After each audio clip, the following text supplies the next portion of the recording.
minus 1 minute.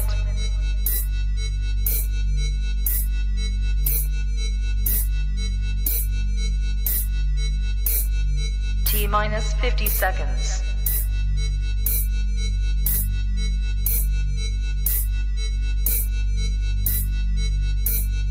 T minus 40 seconds.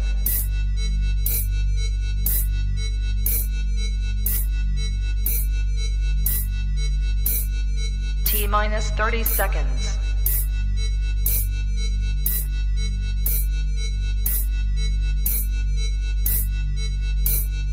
T minus 20 seconds.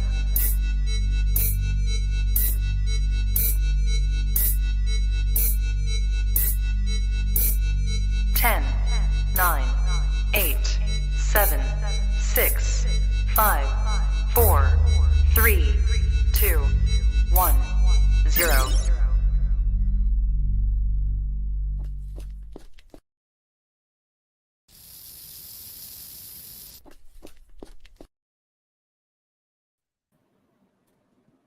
And we're back. That's right. Welcome. Stream number 74. Hey, wait. What? Next stream is 75. Yeah, next stream is 75. That is true. Aren't we doing Bean Boozled for that? We are. We're gonna do some What the heck? a little bit of an off-topic stream for I want 75. I Not want too Bloop. off-topic though. I want Bloop on the stream. I haven't heard. Look, I don't know what's happened to Bloop, but I haven't seen any activity from him on his channel specifically in a while. I messaged him and I asked him if he wanted to be on number 75. This was like a few weeks ago, and he was like, "Is it this upcoming Friday?" He messaged me back, and I said, "No, it's in about a month." And I haven't heard back from him since. So Okay. I don't know. We'll figure it out. We'll get in contact with Bloop again because we're still going strong. Yeah. So next stream is going to be sick. We're going to do 7.5 hours. Oh yeah, 7.5 hour stream for sure. We're gonna be going all day. It's not a bad idea. Could start It at really like isn't. could start at like 4 p.m. You know. Oh yeah, I just gotta make sure I have enough snacks and food to Yeah. to make it through. Mm-hmm. Yeah. All right. So we got a good show tonight. Actually, we got pretty entertaining stream, if I do say so myself. I'm gonna go over weekly pickups, and we only have 2 pieces of news. Yes. And then we're gonna do a tier list of all of the Marvel MCU villains, which I need to make. Now to clarify, we've done tier lists before, and the ones we have done, I think, involved MCU films and DC films, just like comic book films. We also did one of every single. I think we did Pixar films too. Mm-hmm. We did that, and we also did Marvel characters. I think it was Marvel characters. We did that with Bloop. Yeah, I remember that because So I now kept we're complaining about how Red Hulk should be put further up, and then I always complained when you put people above Red Hulk. Like, there's no way that. Yeah, I remember. So now we're doing MCU villains. That's what we're going for tonight. MCU villains. It's gonna be cool. Here, I'll show you the lineup here. It looks pretty good. So, oh man, there it is. MCU villains, dude. Yeah, we're gonna get to it. Yep. What the heck? What's up with this? Hey, get this out of here. Okay, whatever. We'll figure that out later. So yeah, it's gonna be pretty good. So you want to start off with your pickups? Yes. You said you had some. What'd you say? What'd you say about your pickups? It was so about half this stack I got in front of me are all from the same run of books, and then the rest are just other books I found. But the majority of these books, minus like 2 or 3, I got for $1. So I'll clarify which ones I got for $1 and which ones I didn't. Excellent. So look, we're all Jack Kirby fans. Jack Kirby is probably one of the most classic artists of all time in the comic book industry. He, in like, I think this was the 80s, did a small series for Pacific Comics before they went out of business called Captain Victory. Wow. And the Galactic Rangers. It is his own comic book universe, you could say. And eventually, these characters got implemented into the MCU later. Or not MCU, the Marvel comic book universe or whatever. These characters got implemented into it later when Marvel got the rights to these characters after Pacific went bankrupt. So... this is the first series he did, by the way. So we have Captain Victory issue number 1. Wow. Got this for $1. Dang. It's like some trippy sci-fi. It's like Jack Kirby sci-fi stuff. He's got some cool artwork here. I have 2 copies of issue number 3. Okay. And the reason why I have 2 copies of this was because they were the only 2 copies in the $1 bins. Okay. But this is the one, I guess you could call it, major key of the series. It is the first appearance of, I think, that character down there, Miss Mystic. Okay. And it is created by Neil Adams and a backup to this book. Yeah, I've seen I see her number 1s in the dollar bins all the time. Yeah. And Miss Mystic. Yeah. Nice. So this is pretty cool. Really cool. Really cool Jack Kirby sci-fi stuff right here. And while I was digging through everything and finding $1 books, I also happened to pick up issue number 4. Okay, nice. And issue number 5. Oh, okay. And finally, the jumbo 48-page special issue of issue number 6. It's a thick issue. It's a thick issue. Nice. It's a classic, Kirby artwork, thick issue. That's a sick cover. Whether fighting for planets or peanuts, you never know. Awesome. Captain Victory and the Galactic Rangers. I got many $1 issues of this series, which I was happy to find because I was looking for some more obscure Jack Kirby stuff to pick up if I was ever able to find it. And perfect timing, I basically found the majority of his Captain Victory series in the dollar bins. Nice. Look at you go. Now, I'm going to switch over to DC for a minute or two. We have the final issue of the first volume of The Flash, issue 350. Before they went to volume 2 with Wally West as the Flash. Right. This is also a dollar bin find. Really happy to find it. This is also a thick issue. Oh, double sized. Noted. Wow, Pretty look at that. issue. Yeah. All these are surprisingly in very, very good condition. I was really, really surprised to find all these in as good of shape as they all are. Final issue, The Flash, volume 1. Really happy to find that. And then I also was able to find this. This is Justice League International, issue 18. And this is a minor key, but it is important to Lobo's character. Because this is the first time they modernized Lobo and brought him back as the Lobo we know today.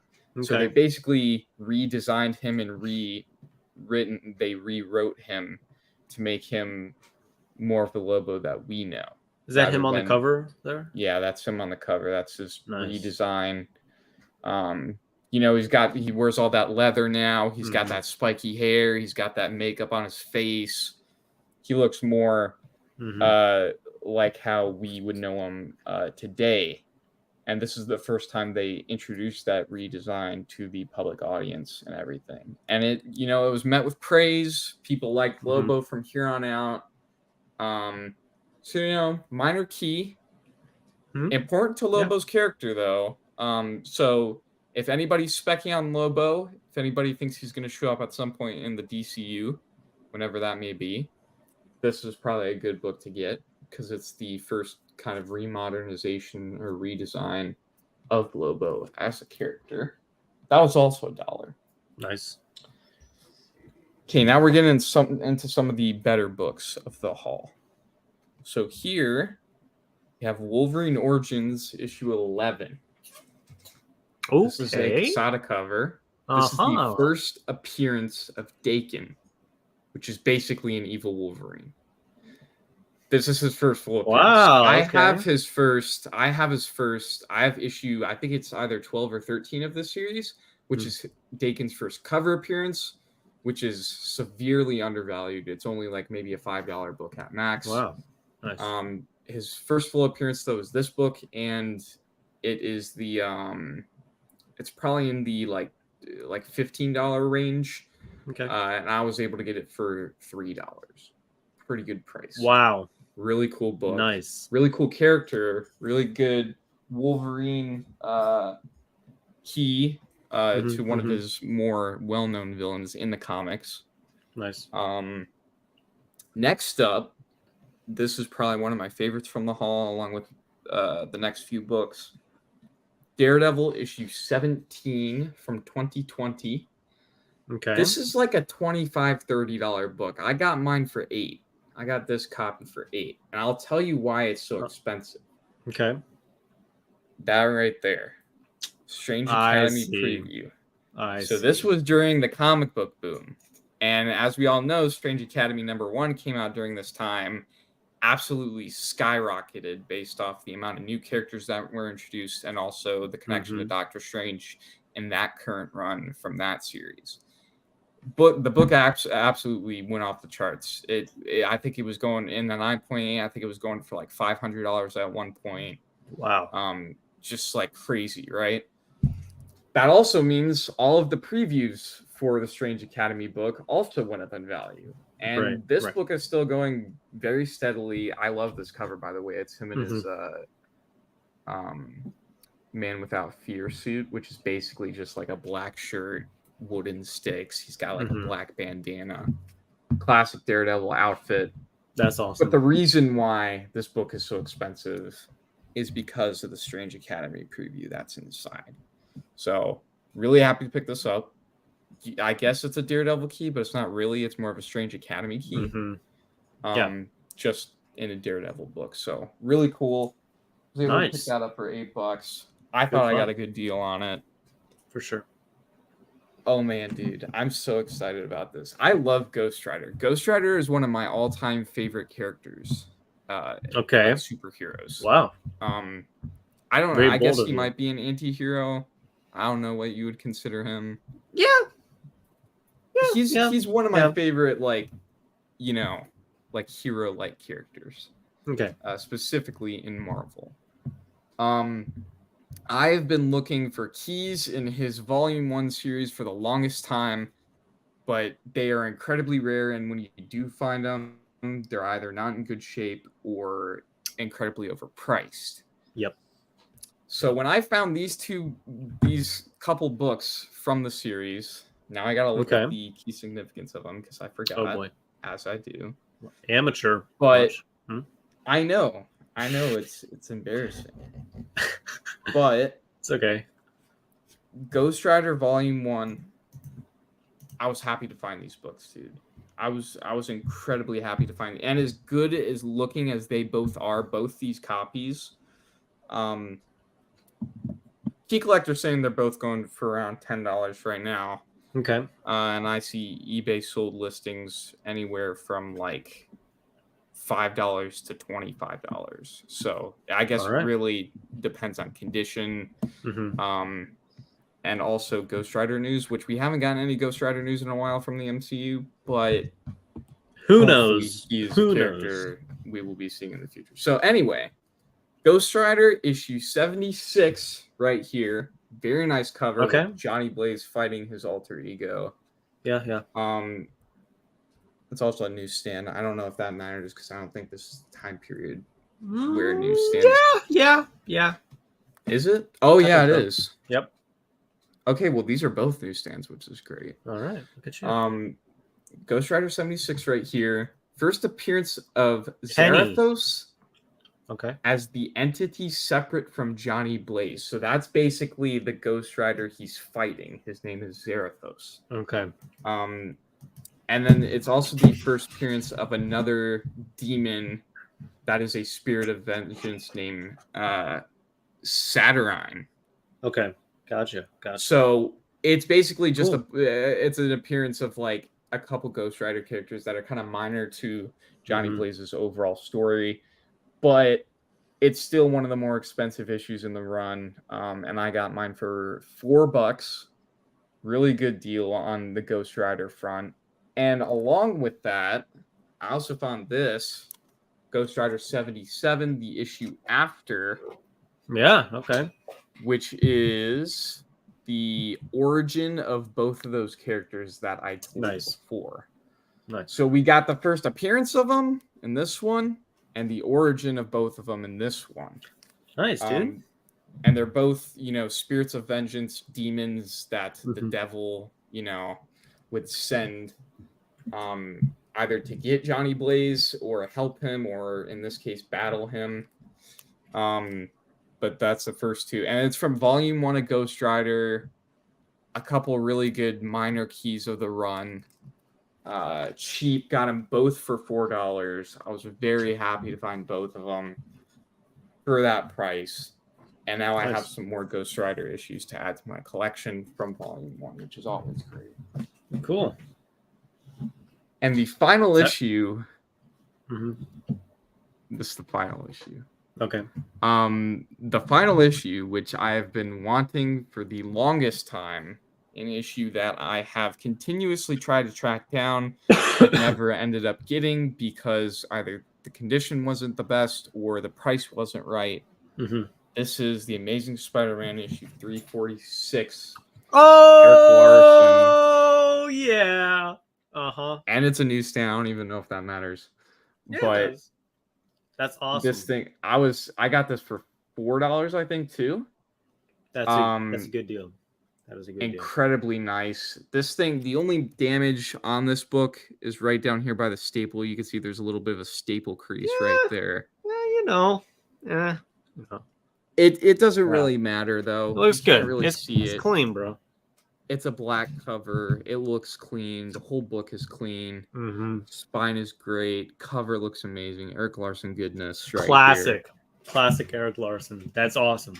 So now I have 2 out of the 3 Venom covers that Eric Larson did for this run of Spider-Man. The only one I'm missing is him with Venom on it holding Spider-Man's skull up.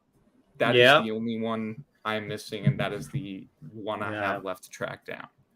So now, another Eric Larson Venom cover added to the collection. Cool.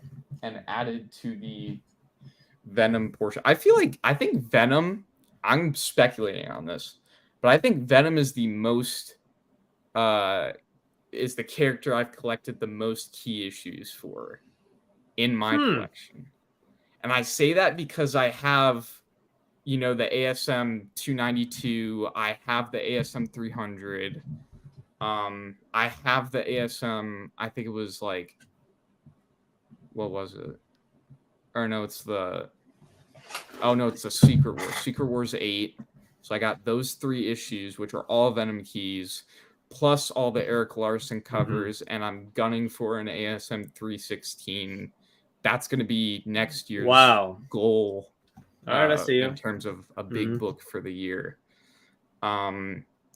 So I think Venom is the character I have the most key issues for. And I'm also continuously on the hunt for first appearance of Dylan Brock, which is Eddie's son, and also the first appearance of Null, which is the god of the symbiotes. You want hold on for a second. I got a good key for you. If you don't have it already, I got this one. It's cheap. I got this for $1, but this is the first Anne Wang, which is first. She goes on to be Venom. Yes, I have that one too. Oh, you do? Okay, I have that. I don't have the first. I think the first appearance of Venom, the one with her on the cover. Yeah. I think that's another one I'm gunning for, but I also have that Amazing Spider-Man issue right there. So I truly do think Venom and the symbiote characters in general are the characters I have the most key issues for in my collection as of right now. And then I think a close runner-up to that would probably be Daredevil, because I have so many Daredevil keys too. I guess Kingpin also is under that umbrella, but Hmm. that's pretty much it for the pickups this All week. right. Got a lot of good stuff. Good pickups. Good pickups for sure.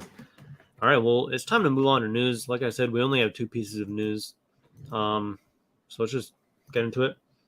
First off, an interesting statistic is that Barbie beat the Avengers in the domestic box office. I guess I should change this banner because that's not exactly true.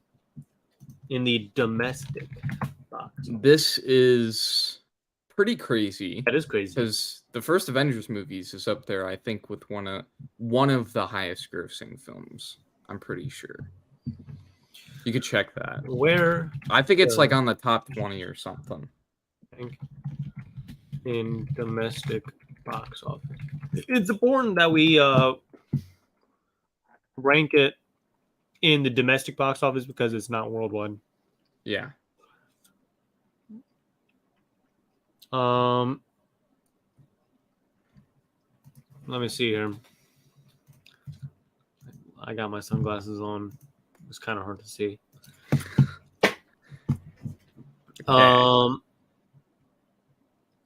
Yeah, So the Avengers is number 12, Barbie 11. Yeah. Wow. Yeah. Wow. And Barbie has just surpassed the Avengers, which is crazy. Wow. Force Awakens is number 1. I didn't know that. Yeah. Interesting. It's crazy, dude. It's Barbie's now up there. It's getting close. What if it passes Jurassic World and it gets to top 10, dude? That would be crazy. Oof. It's still got a little bit of a gap in between. I don't know, man. I still haven't seen Barbie. Am I wrong for that? Should I see Barbie? You should go see it. It's definitely not what you think it is. It's like there were some parts I legitimately laughed at. Really? And it wasn't a bad. It's definitely not meant for kids. I'll tell you that because there's like a lot of dark humor too. Okay. All right, but I'll I definitely recommend it. Okay. Anyways, yeah. So that's pretty crazy. The last thing is okay. What the heck, dude? This is some crazy news. Like, I wasn't expecting... So, Invincible, I already liked as a show. I still need to read the books, but it's difficult to get the omnibuses because they're so expensive. They're like $200 or something crazy. Yeah. Not unusual for omnibuses, but, you know. But I didn't think Robert Kirkman was going to come out and say, hey, we're doing 7 to 8 seasons of the show. I don't even know if they have enough material to do 7 or 8 seasons of the show. So, like, what original... Because they, at least for one of the seasons, they have to come up with a completely original storyline to the show. Probably AI. I don't think they would do that, though. No? Here's the thing. Season 2 of Invincible is done. It's ready to stream, I think, December or like late November-ish. I think they were saying something like that. But season 2 is done, and the quality of the animation has gotten a lot better, which makes me think also they might have to go back to season 1 and tweak the animation to make it kind of match up, because like the season 2 animation has so much... It looks different now, but it looks better. Sure. It's a good different, but now it doesn't match up aesthetically with the first season. They're not going to go back and do stuff though. Yeah, but it's weird to have like the level of quality from season 1 to season 2. It's a weird. It's a huge difference in terms of aesthetic. You can look up the season 2 trailer and you can see the... You know what? It might not even be the animation. It might just be the shading of like the lighting and stuff like that. Like the shaders. Like, you know, when you put Minecraft mods on Minecraft and it like makes the lighting and everything look more realistic. That's what the season 2 animation for Invincible is like compared to the season 1. Invincible season 1. Okay, Invincible season 2.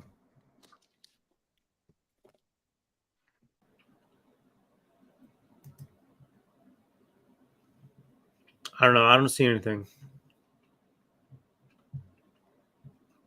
It was really, I think it was the most prominent in the teaser trailer they released like Oh, okay. towards the beginning of the year, I think. All right. Well, no.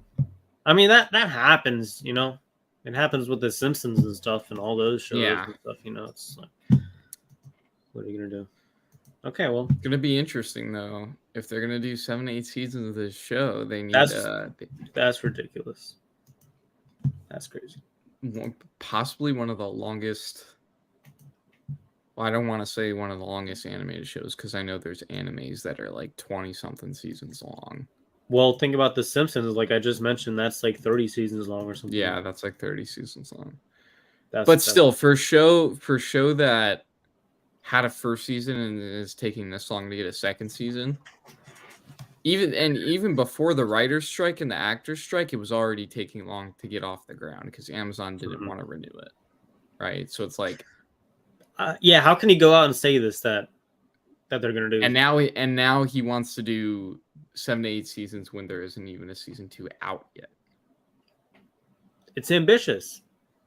It really is. I give him that. I give him plans. That. But that's it's gonna be a whole lot of a show that I'm not gonna watch. Mm-hmm. Moving on. I think it's time for the tier list. Oh man.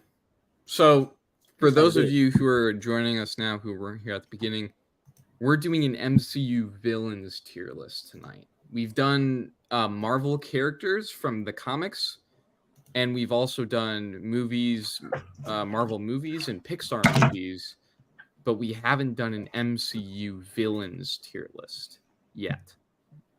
And now that's what we're doing. Have a pretty good list of the majority of the MCU villains that we've seen over the years. Yep. And we're gonna rank them all tonight. All right. Welp. This is gonna be interesting. Yes. Okay. Welp. Starting off, we got Killmonger here. Can you see that? Should I zoom in a little bit more? Yeah. Oh no. Oh no. I can see it. Oh no. Killmonger. Okay. Okay, look. I'm gonna change these titles here. I really liked Killmonger as a character. The heck? And to see his character come back in Wakanda Forever was nice to see, but I feel like the way they did it was like, really, I didn't see Wakanda Forever actually. Oh, you need to see Wakanda Forever. It was good. Wakanda Forever was good. It wasn't as good as the first one, but for the fact that they introduced, I think the worst part about Wakanda Forever is Ironheart.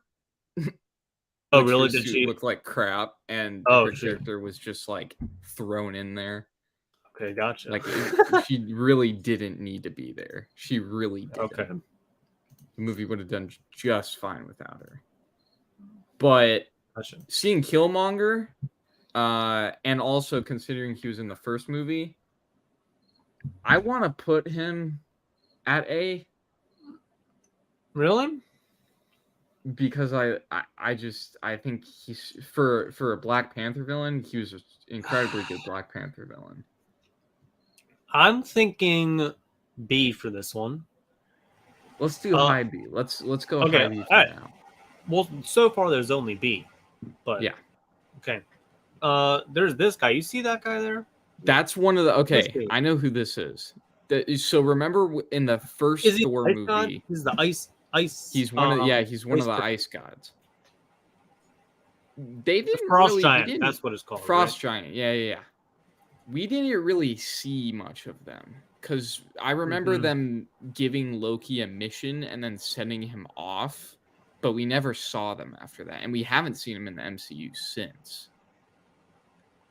Yeah, but for what they were, because they were the one who set Loki on the path of to go to Earth, and get the Tesseract and all of that, right? Right. So they kind of started that journey for him.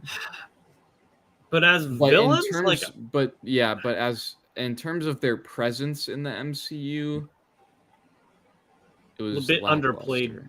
Yeah. Yeah. So what are you thinking? Like E. I or don't something? think they're. I would go E. All right, that's Just what I was because like they're there and they're fine, but it's Yeah, like they're not yeah. the worst thing ever. There are definitely worse things than the Frost. Okay, Winter Soldier.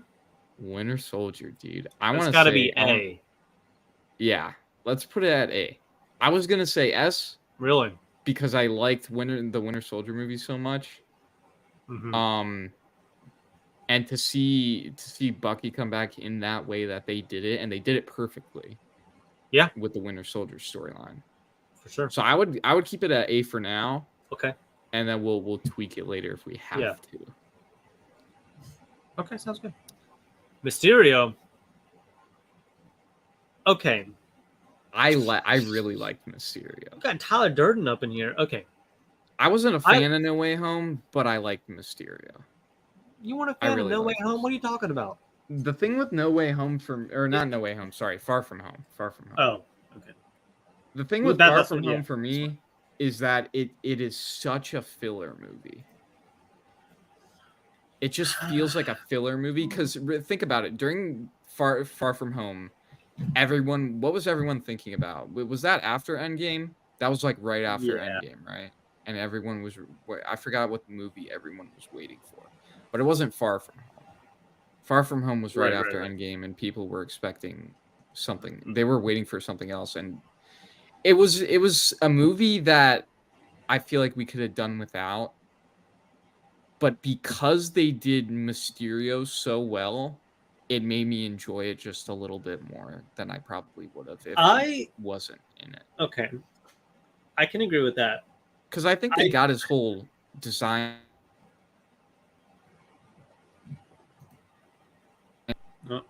Because he's all about illusion, right? And he really, honest to God, did one big illusion that he was going to end up like killing people just to pull off this stunt and make him seem like this hero. Right? Tyler says A. I really like Mysterio. Wait, what? Can you explain to me like his backstory again? Because I forget what his like motives were. You know? So he used to work for Stark, right?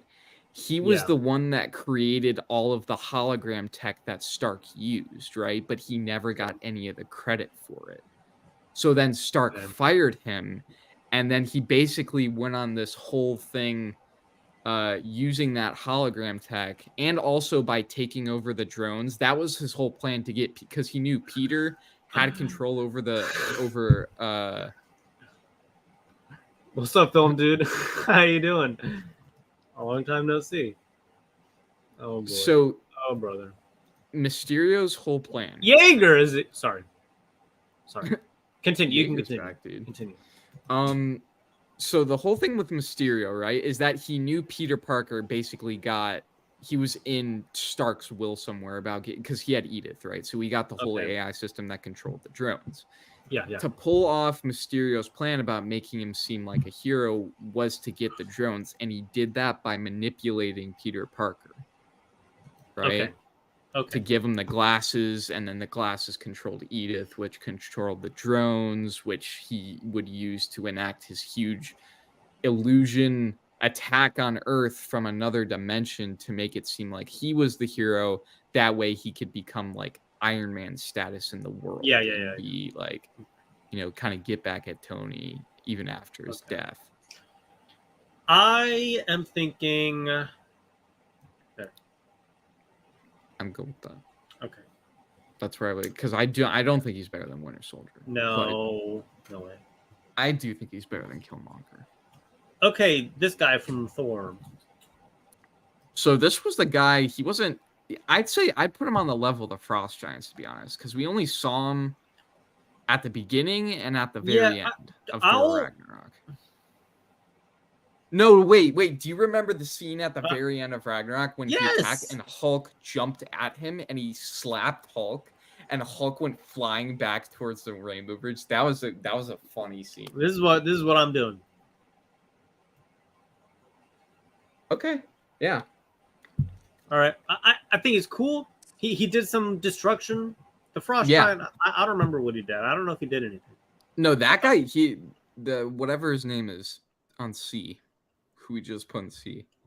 He destroyed Villain Asgard. in He or- was the cause. He was the cause yeah, of exactly. Ragnarok. Yeah. He destroyed Asgard. He straight up just like he stuck His name his is sword Searcher. in the Searcher, the fire demon. He stuck his sword in the thing, and Asgard blew up, dude. That was sick. That was fun. How is D? I'd put him in C for now, just because he's done more than the Frost Giants, and he's definitely a better character. Yeah. But compared to a lot of other characters on this list, we don't know exactly where he falls yet. All right, Red Skull. This for MCU. Oh shoot, what I do? MCU. I think he's better than Winter Soldier. You think Red Skull is better than Winter Soldier? I would put him in between Winter Soldier and Mysterio. I don't think he's better than Winter Soldier. All right. I'll compromise for that. I just realized when I said that. I will. Okay. I will always remember the scene where he's standing in that burning building with Cap on the other side of the bridge, and he rips off his skin to reveal his like actual. That was like creepy. That always freaked me out as a kid. Okay. I realized what I said. I'm sorry, film dude. I said that too quick. I didn't think about it, but yeah. That looks about But Red right. Skull was really good. I really do. Cap's first villain, that was a solid start. Solid start.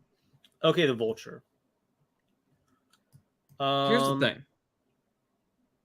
In my opinion, I think Michael Keaton's Vulture is probably one of the best MCU villains. What? Yes. And I say that because Michael Keaton's Vulture was introduced in Homecoming, right? Yep. And here's the thing. We're going to continue to see him because of the new Sinister Six team he's building, right? So he's not gone. But what he did in the movie, I think his whole backstory and his motivation and everything like that, I thought he was a real threat for Tom Holland's Spider-Man. Like, I didn't feel like he was like I didn't feel like Spider-Man could have easily taken him down because he wasn't one of those people who seemed like that. Right. He was like the entire time he was always nonchalant about Spider-Man, but he was annoyed and he got angry really fast and he like wanted to kill. He got so close to killing him.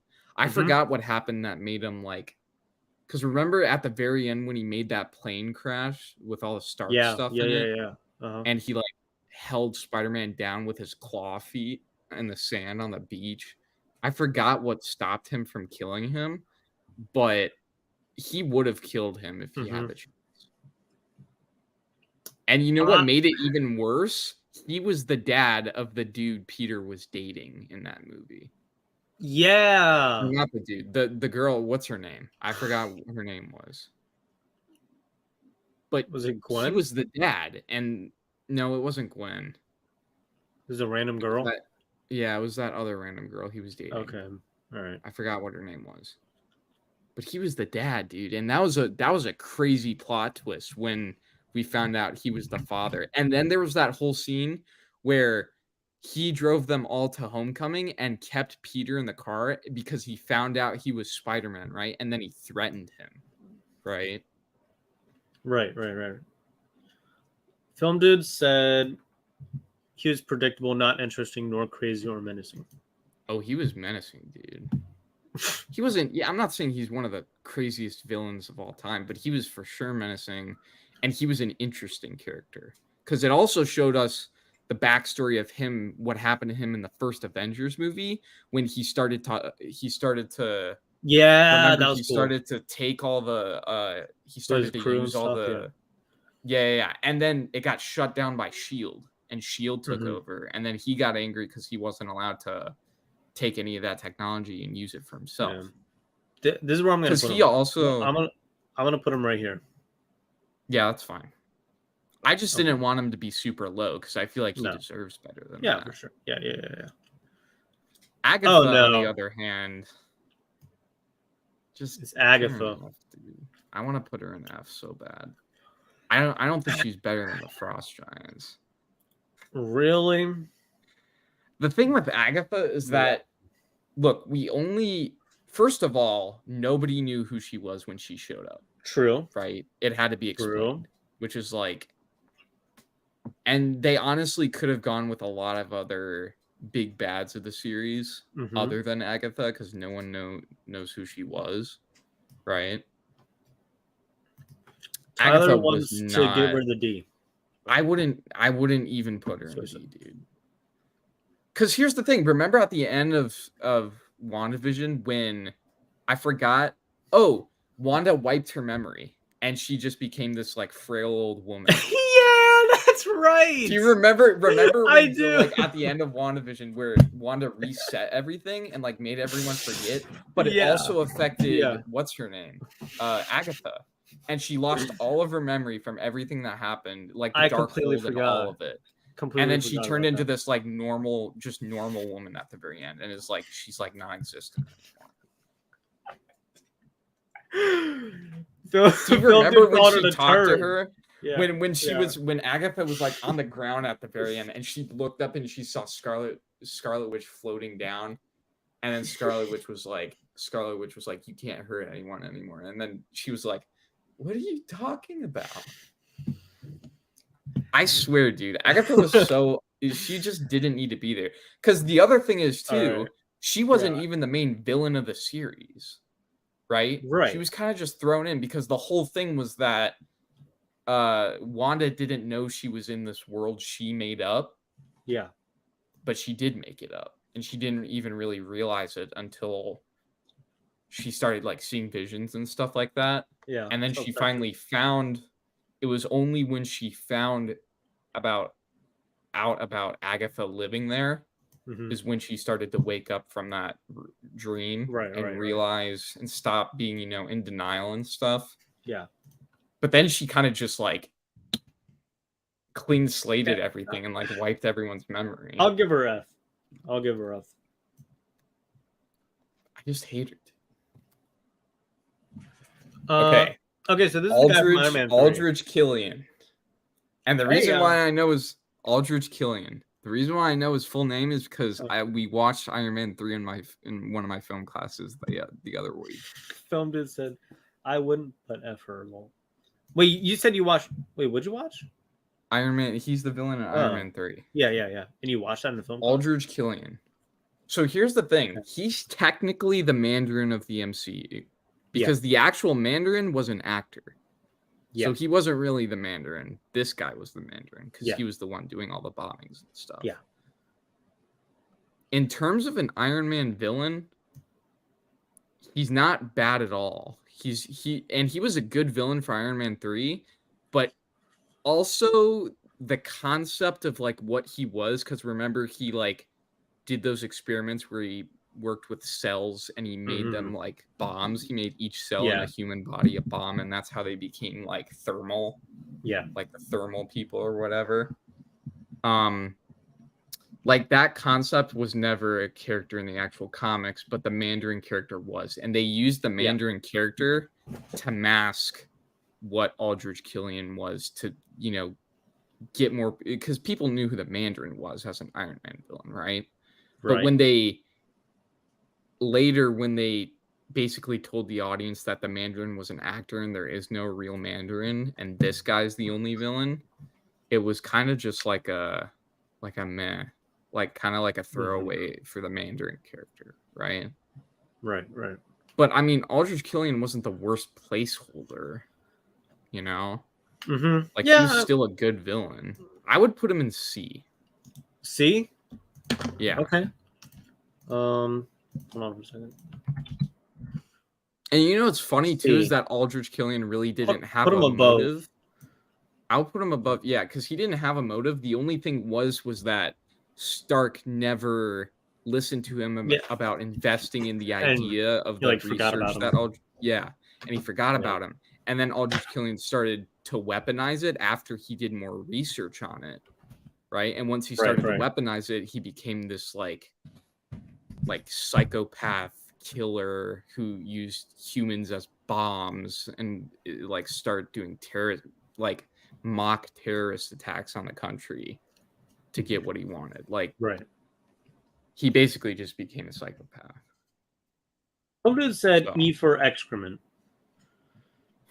You were. I wouldn't put him that low because there are definitely worse. Mm-hmm. Like, I wouldn't put him on the same level as the Frost Giants because at least like Aldrich was has an a actual purpose, force like- to be reckoned with. Yeah, in I thought he was Iron kind Man of scary. Oh yeah. Yeah. Okay, so that Who's this dude, guy? Yeah. that dude was from the second Thor movie. He worked with the elves, the white elf Oh. people. And That movie remember when sucked. they That movie infused sucked, him? Yeah, remember when they infused him with the reality stone and he became this big buff like monstrosity of a infinity stone monster? This guy? Yeah. No. Because remember they like, okay, so in the movie, the whole thing was the elves, they had the reality stone, Mhm, right? mhm. That's how Jane got infected with the reality stone and all that. Mhm.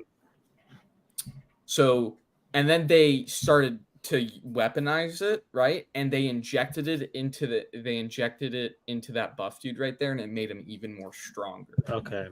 It manipulated his mind and his body, and it made him like this big like minotaur type Okay. creature that and I remember him like fighting Thor hand to hand, and I'm pretty sure there was one scene where he hit Thor on the head and Thor just like got dropped to the ground, and it's Really? like his head went into the ground. I'm pretty sure you can look up the fight scene between them two. Oh goodness.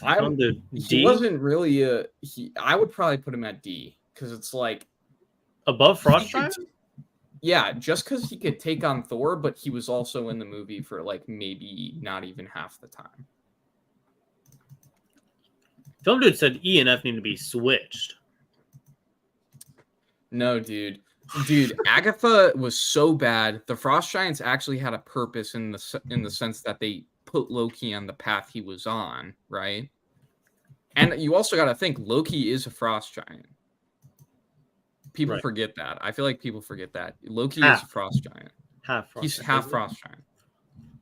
Yeah. No, actually, no. He was adopted by Odin, so he's not half Frost Giant. Because remember, Odin put that spell on him to make him look normal, although he's an actual Frost Giant child.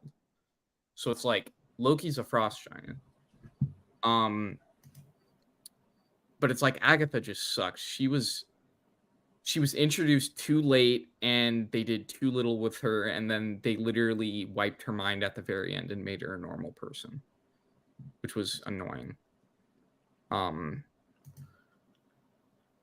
But yeah, so yeah, the only reason why I would put that dude above the Frost Giants is because he could take on Thor in hand-to-hand combat. Although the reason why he ended up dying at the end was because the elves had this like implosion bomb that, remember when they threw it, it would like suck things up in it and then do like a mini explosion. Like it was like a reverse bomb, right? It would suck up things around it into it, and then it would just disintegrate it. Oh. Right? I don't know that. I remember when Thor took one of those bombs he found and he threw it at the dude when he was fighting him, and it like, you can look up the scene. It did this weird thing where it contorted him into like this little ball and it disintegrated him. That was that was how he ended up dying. Wow. But it's like, say what you will about the movie, but it was like, you know. Well, we got a lot more villains to go through, so we should like speed this up. Yes. This is the henchman for Red Skull. That's right? Armin Zola. Yeah. Isn't it? He's the dude on the computer. Oh shoot, yeah. And he comes back in Civil War. So yes. Yeah. I think he was also was he not in Winter Soldier? Because he was talking about, I remember him talking about what happened to Bucky. Because remember, they went to the what do you call it? They went to that place, Cap's old camp, and it's like he uploaded his brain to the computer there. Yeah. And they used him for experimenting. Okay, so he wasn't really a villain per se. Right. They kind of, I would put him at D. What about this? Bottom of C. Well, yeah, we'll do that for now. Okay. All right. Because it's not the worst. Because Armin Zola also is going to come back too. He's not completely gone. Oh, really? Because now he's uploaded. Because like before, he uploaded his mind to an analog network, which is not connected to the internet and stuff. It's completely 100% analog. but I'm pretty sure at the end of Winter Soldier, he got uploaded to the internet on a global He was in scale. What If too. Remember that? Yeah, he was in What If Yeah. too. Yeah. So he's still out there technically. He just hasn't been a presence because of all the Thanos stuff that's happened. Right. So who knows? All right, next is this girl That's from that. Guardians of the Galaxy. Yeah. I mean, She's kind of I don't really like her. She's yeah, she wasn't. She created Warlock, but it's like I like Warlock over her because it's like she wasn't really a major villain to begin with. The only reason why she's mad at the Guardians was because they were on a mission, remember, and they ran into her fleet, and then they started to negotiate, and then they ended up basically destroying their entire fleet, and that's why she's mad at them.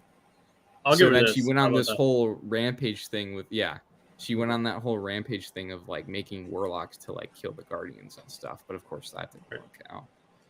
All right, this is Baron Zemo here, I think. Okay, I like Zemo. Yeah, me too. Zemo for me was the second most enjoyable part about Falcon and the Winter Soldier and Civil War, because remember he was the one in Civil War who manipulated Stark to start going against Cap and all that. I'd put him at bottom of B. I don't think he's better than Vulture. I think he is.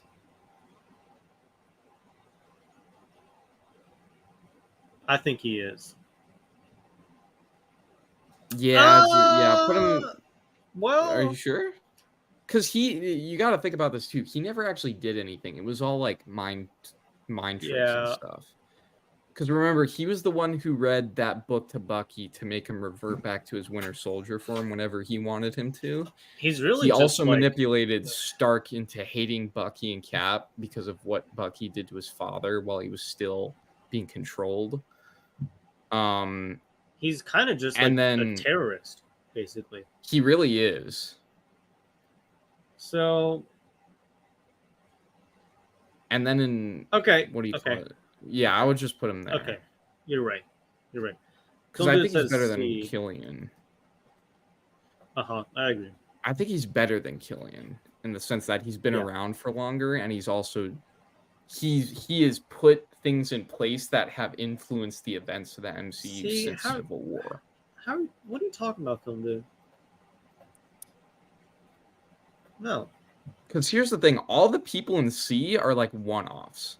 And Baron Zemo hasn't been a one-off. He's been in a few things. Right. He was in Falcon and the Winter Soldier. He was basically the guy behind the whole controversy of Civil War. Because he was the one who was manipulating everybody into hating each other.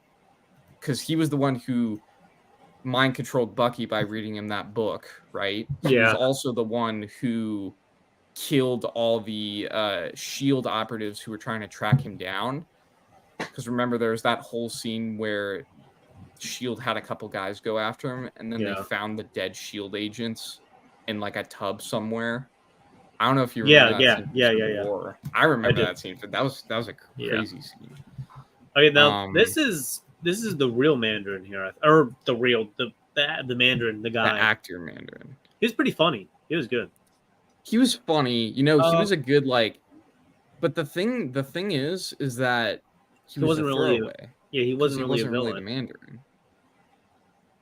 He did come back in Shang-Chi, and he was a character in Shang-Chi. Oh, really? Yeah, I don't remember that. Shang-Chi? No, I saw Shang-Chi. Remember, he was like, they found him at the 10 Rings headquarters. He was like chilling there because they had hired him before. Okay. Do you know that the 10 Rings is connected to Iron Man 3 because that symbol with the two swords crossed and the circle around it, it's with 10 rings. So the 10 rings have been around since Iron Man 3. Okay. Interesting. All right. But in terms of the Mandarin, the fake Mandarin, I don't know. I'd put him at the bottom of. What about this? Bottom of D, yeah. Is that what you're thinking? Yeah. because he was just like, at least that dude above him, that like Minotaur looking thing, at least he got to fight Thor and like do some good hand-to-hand combat stuff before he died. I kind of want to do this though, because I feel like this guy, he was just kind of used by the Reality Stone, and he's like, I don't know much about him, but from what you told me, he's kind of just like a minion, kind of. I don't know. Yeah, he's like more of the icon, more of the figure, you know, and I feel like that even has some value to it, you know. So yeah, I guess that's fine. Whatever, I can live with it. Oh, that is Ulysses Claw. He was the one who was selling all of the vibranium to Ultron. And he was also in the first Black Panther movie, because remember, he was trying to get vibranium from Wakanda. Yep. So he's been around for a little while. He's been around since Age of Ultron. I kind of want to put him like next to. Yeah, I want to put him like next to because he did end up doing more than Armin Zola did. In terms of like, because he was stealing vibranium, he was selling it all to people. Exactly. And that's how everyone started getting like black market vibranium and stuff like that. So it's like pre-Black Panther, he was the one doing all that. So all right, we got the collector. Here. The collector's pretty cool. I really like. Yeah, I like the collector. He was just used so little. Yeah, and then he showed up one more time in Endgame before Thanos wiped the floor in his blood. he killed him. I kind of want to. He's just kind of like weird. He's just weird. He's not really. I don't see him as much of a threat. He's just kind of. He's just a little odd, you know. He was there. He just needs to get out a little more often, you know. Yeah. It's like not. So. I really do like him. I think he's really cool, but I don't think he's better than Armin Zola as a villain. But I wouldn't put him on D because he was more of a prominent character than Mandarin was. Mm-hmm. Crossbones. Okay. He was only in. Well, technically, the guy who played Crossbones, he was a Hydra agent. Okay. Working for S.H.I.E.L.D. He was one of the undercover like Hydra people. I thought that whole opening scene at the beginning of Civil War was a pretty good opening scene. It was. Having Crossbones as a major player. Film Dude says F for Crossbones. What the heck? Crossbones wasn't bad though. It's like they did him right? He was just in there for and here's the thing, he's not dead either. Right? He was taken into or no, is he dead? I think he might be dead, actually. Well, let me Google it. I think he did die. Is Crossbones dead in the MCU? Yeah, he died. Yeah. Okay, well, he's dead. But that's still that whole opening scenes. Yeah. It was like he was only in there for a little bit, but he fought Black Widow, Cap, Falcon, and there was one more. What about this? I'm good with that. Yeah. It was like he fought all of them, and he was like technically a major terrorist threat. Yeah. That was touched on in Civil War because he was one of the problem. You know what? He was because remember when they were talking later about the Sokovia Accords, when they were like talking about how the Avengers like caused problems, they brought Crossbones up because Crossbones was a what do you call it? A product of the events of Winter Soldier. Yeah. Right? Right. So it's like they brought him up later by saying like, okay, you're creating villains now, basically. Yeah. And that's the whole point of what Crossbones did. They basically used them as like a political statement to go against the event. And then that's the whole thing basically saying when Cap and Tony were like arguing over it, Tony was like, hey, we should stop doing this. And Cap was like, well, if we don't do it, who else is gonna do it? You know, like who else is gonna save people? And then Tony was like, but at the like the casualties and like the damage, and it's like, at what cost are we saving them? That was the whole point of Civil War. Basically, they broke up because they were wondering if they should interfere in like smaller events instead of cosmic events. Yes, yeah, I do know. I saw that. I saw that movie. But that was the point of Crossbones, really. And for the beginning of Civil War, I thought, it was a great scene. This guy from Infinity War, he's like the henchman guy with that team. He's one of the heralds of Thanos. Mm-hmm. Just like Squidward is over there. Yep. We'll get to him. Didn't he fight the Hulk? Did he? I don't think so. I think he did fight the Hulk. I don't know. Or no. Thanos fought the Hulk. Thanos did. Thanos was the reason why Hulk wouldn't come back out. I'll do yeah. Well, I feel like he was a better character than that Minotaur. I feel like now I'm thinking, what if we switch him and that Minotaur guy at D? Okay. Because at least, what do you call it? At least he played a part in helping Thanos, right? But it's like, compared to that dude who fought Thor, it's like he died in one movie. Ice giant do in Thor? The frost giant. I'm googling this.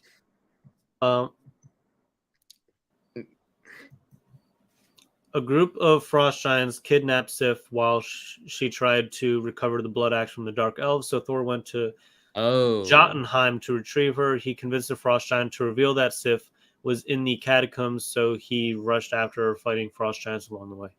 When was that? No, that was in Ragnarok, wasn't it? Or Love and Thunder, or something? Or I think it. Yeah. No, yeah, because we saw the frost giants recently in the MCU. But it's like, they didn't really do anything. Maybe you want to move the frost giants up?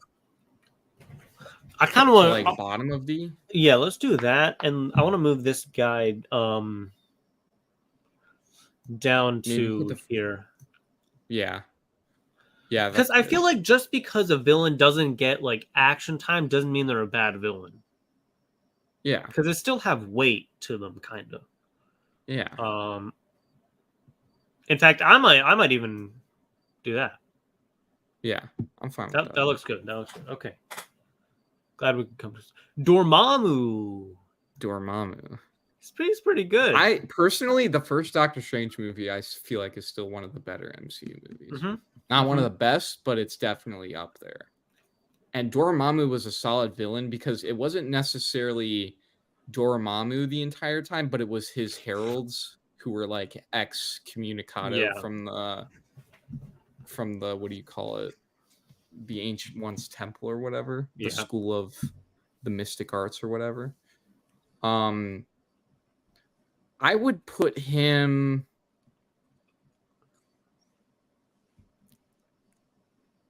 I know where I want to put him, but I want to hear what you have to say. Where do you want to put him? I'm honestly, go ahead. I'm struggling. I'm thinking A, but I would here. Yeah, I'd be comfortable with that. That's a safe spot because Dormammu is such a force to be reckoned with, and there's also rumors. I don't know if you've heard this. There's rumors of him coming back in Doctor Strange 3. Really? I have not heard. It's like rumors. An even bigger threat. Like he's gotten more powerful over the years. You know? Yeah. Who is this guy? I'm pretty sure he's from Iron Man 2. He was one of the guys. I think. Was he like the guy that facilitated the Russian guy Whiplash? Did he like help him? Did he help Whiplash?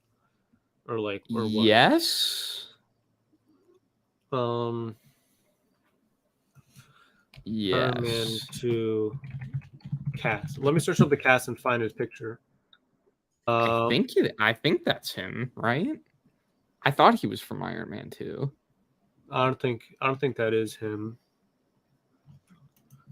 So if someone can help us in the chat with this, it's here. I can zoom in here. That guy there. I don't know. We may Yeah, just I have to forgot. put him in F for now, I guess, or we don't know. Yeah, I can make a new one, new category for we don't know. yeah.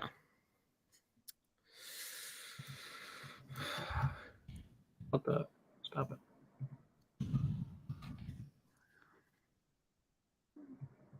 Okay. Okay, so that dude right there is one of the heralds of Dormammu. That was the main guy. Oh, really?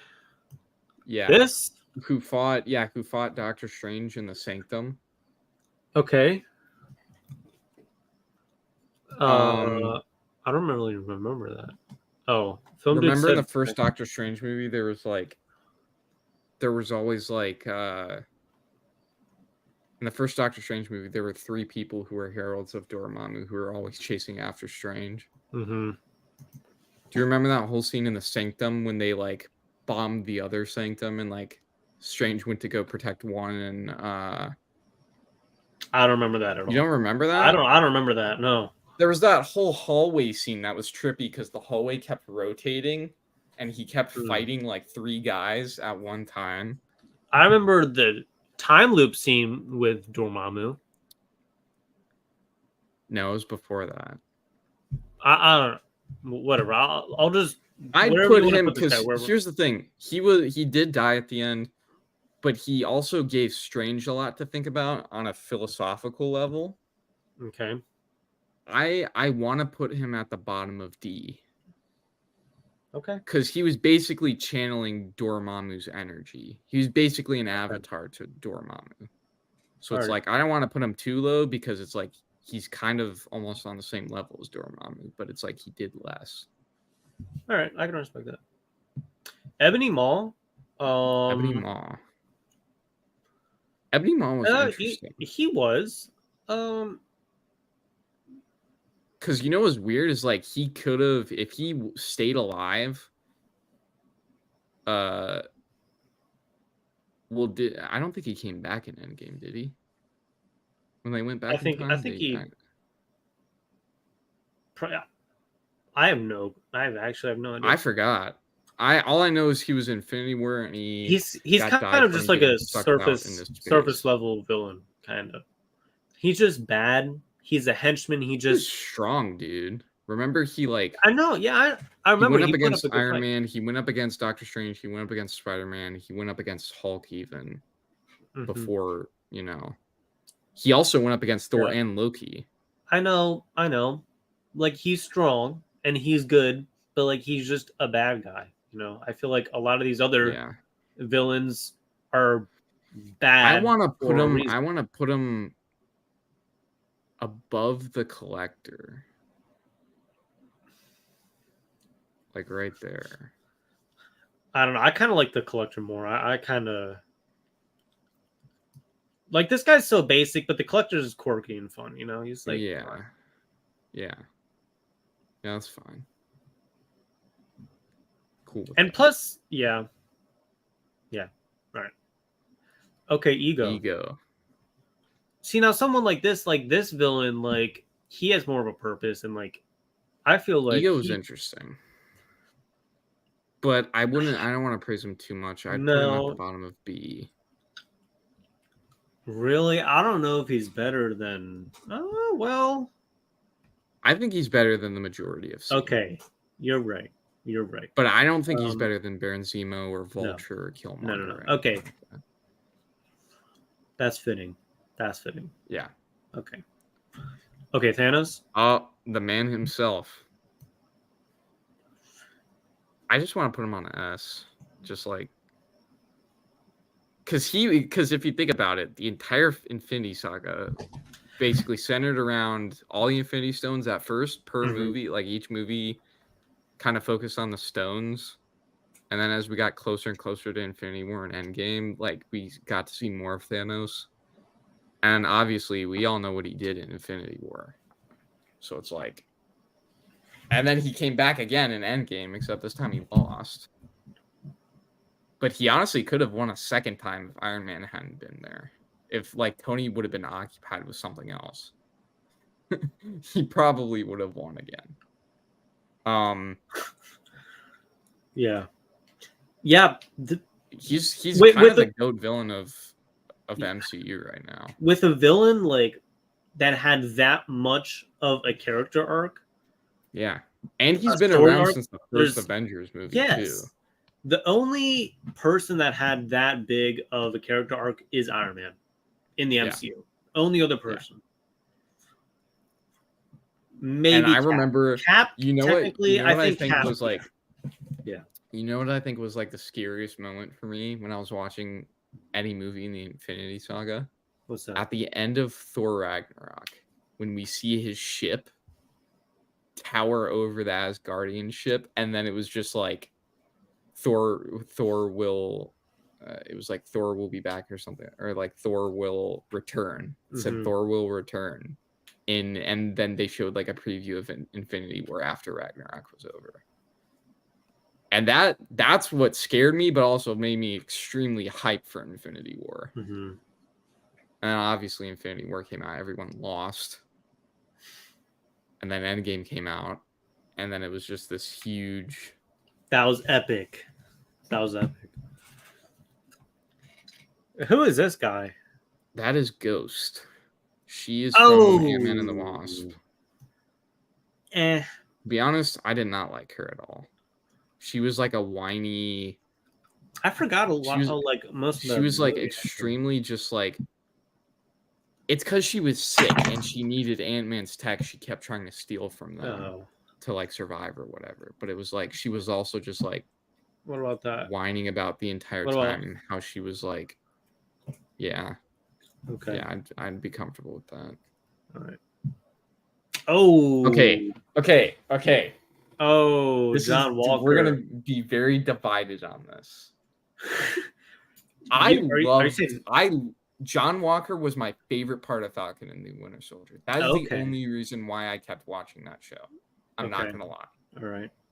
John Walker's such a cool character, and he's coming back in what do you call it? The Thunderbolts. Yes. Dang. He's got his black suit and everything. He got his black suit at the end, which I thought was really cool. And you're telling me you're not excited for Thunderbolts? I'm excited for Thunderbolts. No, okay. I don't like the lineup, but I like some of the characters that are. All right. Like I feel like the Thunderbolts lineup could have been better, but like, yeah. Look, John Walker. Okay, I'm gonna ask you to consider a couple things. Okay. Yes. For Matt, Did you watch Falcon and the Winter Soldier? You watched yes. it, right? We talked about that show, dude. Yes. All the scenes when he was doing public speaking and everybody was like, always like, there was like the half of the people like really liked him as the new Captain America, and then like the other half absolutely hated him as the new Captain America. Yeah. Right. Yeah. Mm-hmm. Right, and he had the shield and everything, and there was that whole controversy with him with the shield. It was like, it was crazy, right? And then his partner Lamar, and then Lamar died. He got his neck snapped. Do you remember that? They had that whole fight scene? Oh my god! And it was Bucky. Bucky snapped his neck. He snapped his partner's neck. Mm-hmm. And then, I think probably the best scene in the entire show, John Walker chasing after. He got hyped up on the super soldier serum. He took it. He like injected it like a drug, dude. Yeah, like he was. I remember that. It reminded me of Black Flash, because he is in a way like the opposite of Captain America, right? Yeah, he went crazy and he started popping the rest of the super soldier serum that he found before it got destroyed. Yeah, he was just popping it like drugs, dude. And then he chased after that one New World Order guy who he caught up to. And then he took the shield and he bashed the dude's head in with it. And then the last shot was him just standing there looking at everybody, and he was like twitching, and he had the bloody shield, which was up to that point the most blood we've seen in a Disney Plus TV show. True. What's up, Quarterside? Quarterside is up in the house. Yeah. All I'm saying is I would put him at the bottom of A. That's actually exactly where I was thinking for.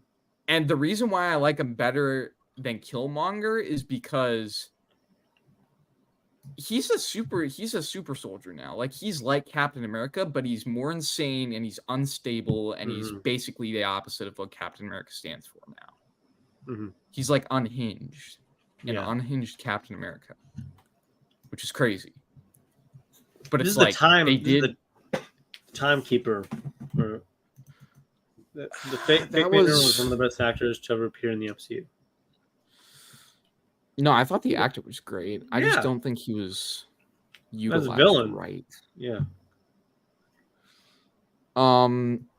Okay. The The time. Loki, the TVA judge lady. I don't think we saw enough of her. She didn't really do anything. She kind of just stood there and degraded Loki.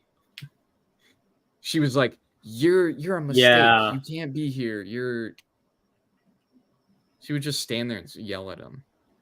And then tell all the TV agents to go after him whenever he started to run away.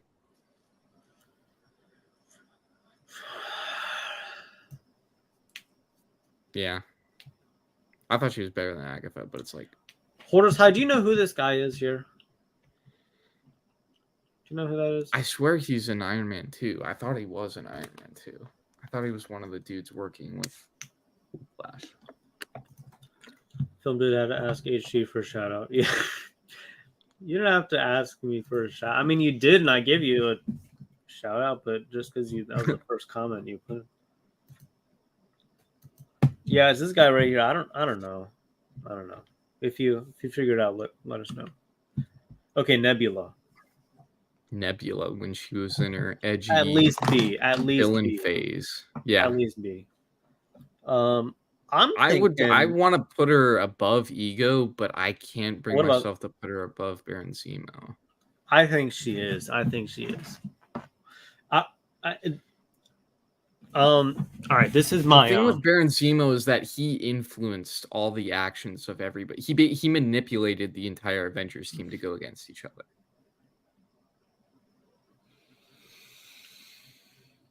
Yeah.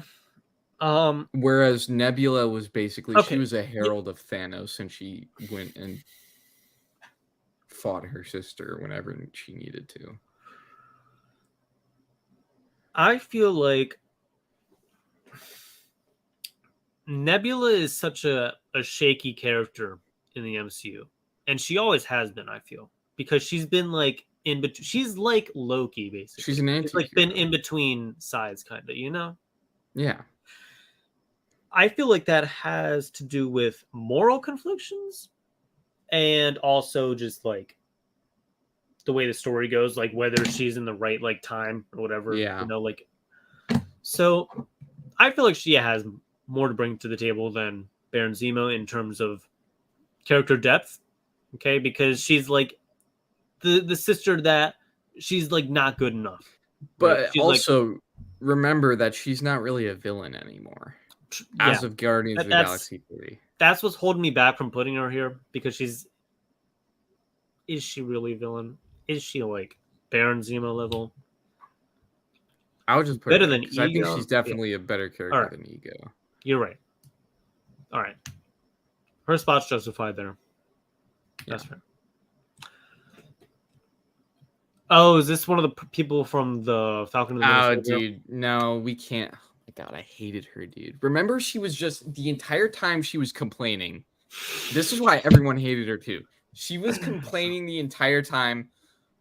Why won't they help? Like, why won't people care about us? This is like I didn't like her accent. her entire Her accent was motivation. annoying too. I gotta point it out. Why did Accent was she offensive. even want the super? Also, I don't even know why she wanted the super soldier serum to begin with. Did she just want everyone, all of I her don't know. terrorist organization, to get hyped up on super soldier serum so that Probably. they could just start killing people? Probably. Like what? Like didn't what? didn't they do that? Didn't they? I feel like they did have like There were she took super soldier serum at one Mhm. point and like two other guys, but John Walker killed one of them. okay. So it's like, and by the end, I think she got taken into the custody and the other guy got killed too. Okay. I'll do this. Nah, I don't even want to give her that. I would put her at like the I would put her below the Golden Lady in E. I would even put her below. Yeah, I would put her like right Okay. there. All right. I Goodness. can't. She Oh, was just goodness. annoying the entire time. Yeah, she was. She was a pain. Okay, here's Loki. S. Yeah, Right I there. feel like that's automatic S. Right there. Loki's pretty crazy. Okay. Hela. You know what's funny? Hela was like a pleasant surprise for everyone. She I'll was give like, her A. I'll give her I'll at go least A A. too. I'm I don't know thinking. where in A though. Okay, better than John Walker. Yeah, I'd give her that. Okay. Is Hela better than Mysterio? I don't know because Jake Gyllenhaal did such a good job at Mysterio. He did. But you got to think, man. The time when she crumbled Thor's hammer. Come on. That was such a pivotal moment. It was. And that was right at the beginning of the movie, too. I kind of want to put her above Dormammu. Whoa. I think she is better than Dormammu. But I would also put Mysterio. Yeah, yeah. I feel like that's good. Because I don't think they had more of a purpose, but Dormammu was like... He was manipulating everything in the first Doctor Strange. And he's still out there. He's not dead or anything like that. Yeah. He just like... I like that. Away. I like that. Okay. Oh, this girl from Infinity War. She's also one of the henchmen people. Little minion people. I think she was like the least prominent of the three, though. She fought Black Widow. Remember that? She did. And then Cap caught her spear and threw it back at her. You remember that in the train station when Cap showed up? He caught her spear when she threw it, and then he threw it back at her and it hit her and knocked her over. Where the scene where he's like in the shadows and she's like, who's this? And then she like throws the spear and he catches it. And then like the Avengers theme plays and he walks into the light. And then he does that cool like 360 thing he does with his shield. And he turns around and he throws the spear back at her.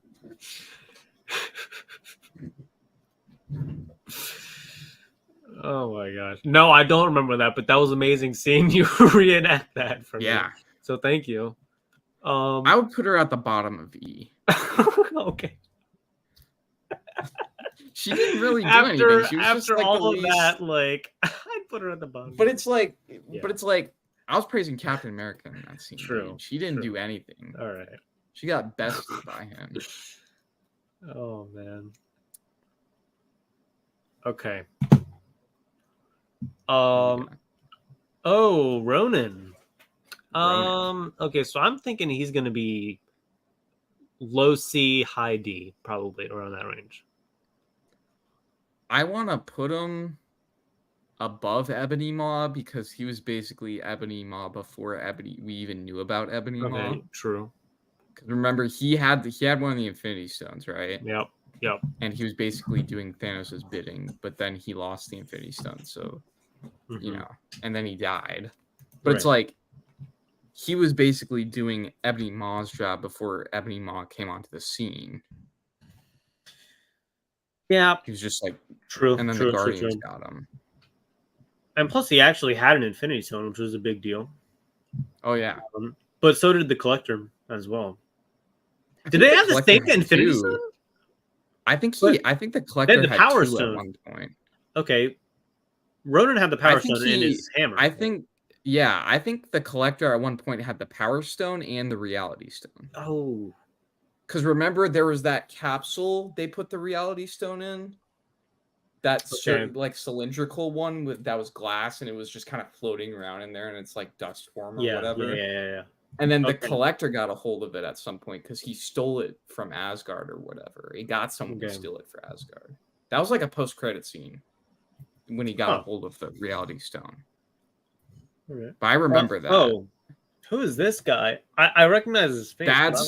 That's off-brand Tony Stark from Iron Man 2. Remember, that's the other weapons manufacturer who Oh like yeah, hired he worked with Whiplash. Whiplash. Yeah, He was dumb, dude. I'm putting him like D. yeah, I didn't like him. He was kind of annoying. Yeah. I wouldn't put him. I would put him below I'll do a Ghost. miss. Or no, I would put him. Yeah. No, I would put the Dormammu guy above him, but I would put him above Ghost. So like in between, yeah, like right there. Okay. Draco from Black Whiplash. Widow. Oh, Shoot. Thank you, Tyler Durden. I can't remember the Black Widow movie. I Drake. still don't know who that is. He's her dad, No, right? that was Red Guardian. That was David Harbour's character. No. What? Yeah, Yelena Belova and Natasha are the daughters of Red Guardian and the mom who was also there. Remember they went to their childhood home. Oh yeah. Oh. Draco was, you know who he was? I remember who he is now. Things are coming back to me. He was the guy leading the Black Widow program, and his daughter is Taskmaster. Yeah. So, he. I don't know. I feel like in the Black Widow movie, Taskmaster was more of the villain than he was, because you only really saw him at the end, but it was like Taskmaster was doing all the work. She was the main villain of that movie. All right, well, let's do this. Yeah, that's fine. As much as I didn't like and also despised Black Widow, I couldn't. Okay, he ran the Red Room Academy. Okay. Thank you. You're a legend. All right, next up. This guy from that guy, Pym, that's Hank Pym guy. Not Hank Pym, but the not Hank Pym. He's the guy from Ant-Man. No, he's not the guy from Ant-Man. Are you sure? No, he's the guy from Civil War who was a Hydra operative. He was the director of SHIELD at the time, right? He was the guy who was running SHIELD. Okay, now things are coming back to me. Remember when Natasha, she went undercover with that mask as one of like the people that dude was supposed to meet up with, and she like shot him in the room when he was pulling files. What on, movie? Like, what movie is this? Civil War. Oh, because he was one of the undercover, or not Civil War, Winter Soldier. Because he was one of the undercover. Oh, I don't remember much from Hydra Winter Soldier. dudes. I don't remember much from that movie. He was good because he was also the one who was in charge of Winter Soldier. So it's like Baron Zemo in Civil War took advantage of Winter Soldier, but he was the guy in charge of Winter Soldier in the Winter Soldier movie. And he's also a Hydra guy, so he's not actually SHIELD. So are we thinking... I would put him above Aldrich Killian. Really? What the heck? Come on. Or you know what? No, maybe I'll put him. I want to put him in between Aldridge and Crossbones. I feel like that's better. The thing is that he was the one. I need to go back and watch Winter Soldier again because it's all coming back to me now. But he was the one. I don't know. Who's in charge of the Winter Soldier program? He was also the one who fired Nick Fury. I feel like then he has the same weight as Draco from Black Widow then, though, you know? No, because Draco ran the Red Room. That's I mean, not the Black same weight, but Widow. like the same concept. Like he's kind of just... But he was better. He was way better at it. Okay. He manipulated everybody. Remember, there was also that scene where he was in the SHIELD control room with all the cameras because they were hunting down Captain America, right? Because Cap found out that there were Hydra operatives in SHIELD, so they tried to like hunt him down and kill him, right? Mm-hmm. He was the one who told everybody in the SHIELD control room just to hunt down Captain America without asking any questions. And people just did it because they thought Cap had done something wrong. But then people started figuring out that he didn't do anything wrong. and that Shield isn't actually Shield, and Shield is Hydra, and then all the Hydra agents started killing off the Shield people who didn't comply with their demands because they found I'll out. do this. I'll do this. Yeah. I'll do this. Yeah, that's fine. I wouldn't put him above Armin Zola. Political 10th string character, says Film Dude. He was a major player in Winter Soldier because like he manipulated everybody into thinking they were doing something right when actually they weren't. They were doing it all for the sake of Hydra, not Shield. Okay, all right, fine, all right, whatever. And remember, he also fired Nick Fury, and he also shot Nick Fury. And remember, I'm not a rapper. I'm not a rapper. Who's that? Oh, this is one of the other henchmen people. I'd put him. I feel like below we the need to other group because all I these didn't- people together because they all did the same. Yeah. Other than Ebony Maw, because he had superpowers. So let's Just do. put them. I'd put them all at the bottom of E if I'm being completely honest. Because at least they did stuff, you know. Yeah. Like the two characters in F, one yelled and the other one got her mind wiped. They didn't really do Okay. anything. All right. But it's like they were heralds to Galactus. So I Oh, guess they- Whiplash. No, that's Shocker. What? Whiplash is down. Okay, fine. What is Shocker from? Shocker, Homecoming. It was the black dude who got given the Shocker gloves after Vulture killed the first guy because he was being annoying. He wasn't a very like I like Shocker as a Spider-Man villain, but how he was portrayed in Homecoming was kind of a waste. Can we? I put him Shocker, at Shocker the, in Homecoming? yeah. I don't remember in He was in Homecoming. Homecoming. Well, because he was only there for like half the time. Oh, okay. So what do you think? I'd put him at the bottom of D just because he did end up fighting Spider-Man in a very short scene where he actually used the Shocker gloves and like punched him across the room. Okay. It was when they remember the buses. Remember when they were out by the buses at the high school, and there was that huge fight scene in the bus parking lot, and he had the Shocker gloves and he hit the bus, and the bus flipped onto Spider-Man, and Spider-Man caught it. But then the dude ran up and punched him while he was still holding the bus. So it's like he went flying and the bus just like went on the ground. That's when Spidey found them doing that sketchy deal for technology in the van under a bridge. And he was like chasing him down, and then he ended up chasing him down to the high school. I don't remember any of that. I don't remember any of that. I remember all of that. How? I don't know, dude. Things just come back That's to me. weird. If you the most out of any superhero movie I can remember, down to like lines, is The Dark Knight. Well, of course. Okay. All right. Film Dude wants us to move these. The Henchman.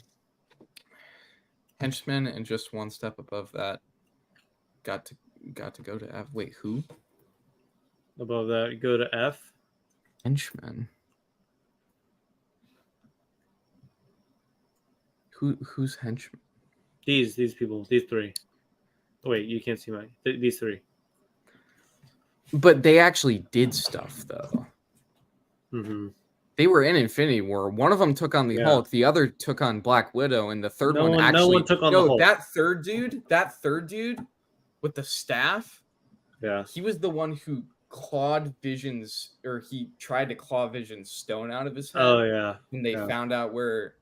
So it's like they actually did stuff because they True. were heralds of Thanos. True. Yeah. Right. Yeah. Ebony Maw did the most because he basically had like Star Wars Force powers or whatever. Oh, this guy. Okay, this guy you can put an F for all I care. What's he from again? He was in Ant-Man and the Wasp. He was just one of the mobsters. Oh. He wasn't even the main villain. He was just like doing deals when Ghost showed up and like, Really? yeah. He's just a business. I do like, doing business. yeah, that actor is good though because he's going to be in the He new is. Fallout TV show. Oh, okay. All right. But yeah, he's just kind of done nothing. This is Okay. the girl from Captain Marvel.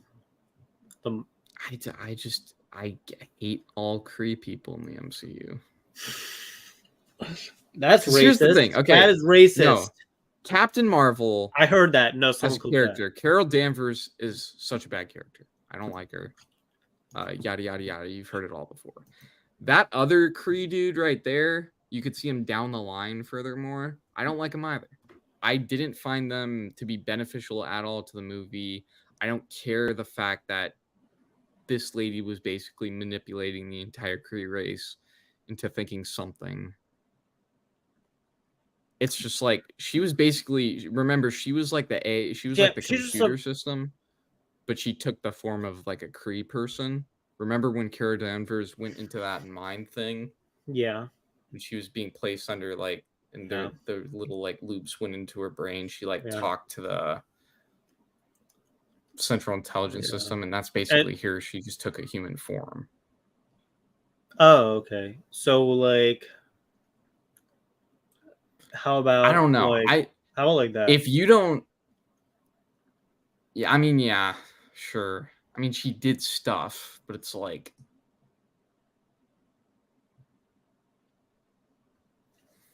I'm putting her in there. Taskmaster. Okay, I don't like how they did Taskmaster in the MCU. Was Taskmaster always a girl? No. Okay. That's what I thought. But they made her the daughter of that dude down there in E. Draco. I mean, yeah. I mean, in terms of Taskmaster's abilities and stuff like that, they got that spot on and the costume and all that. But it's like her origin is like not how it's supposed to be at all. I'm gonna put her. Just wait here, okay? What about? I'd be fine with that. Okay. She wasn't completely bad, but it's only when I found out that like her origin is completely messed up. It wasn't right. Is when I was like, I don't know how I feel about Taskmaster anymore.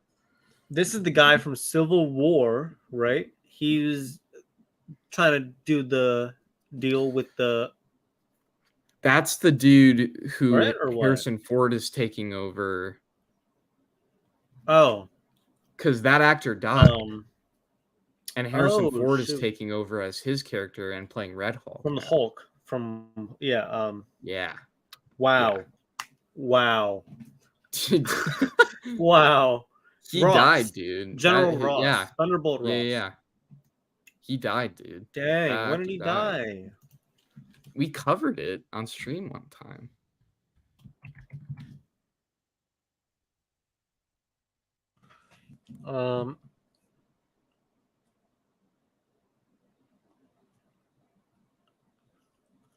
William Hurt?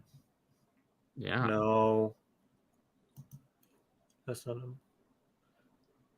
Oh, Sam Elliott did him in the Hulk. Dude, he was the best. He was the best.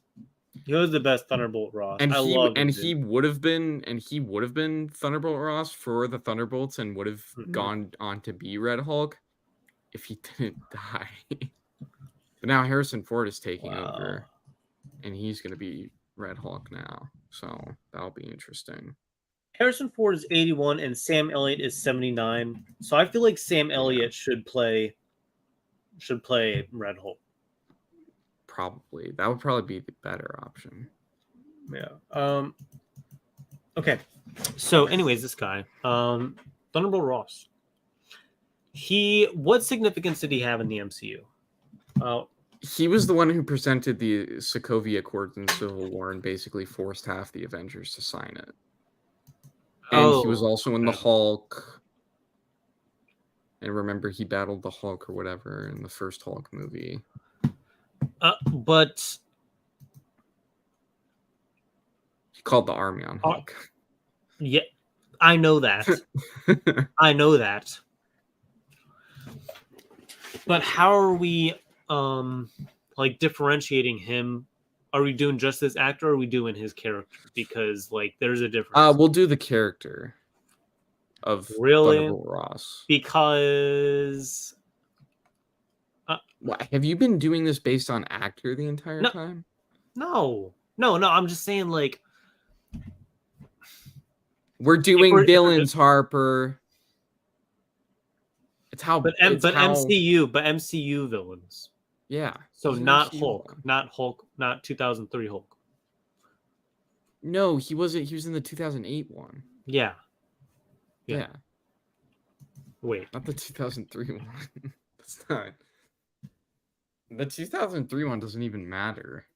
Like, That is the best kinda Hulk weird. movie, actually. Okay.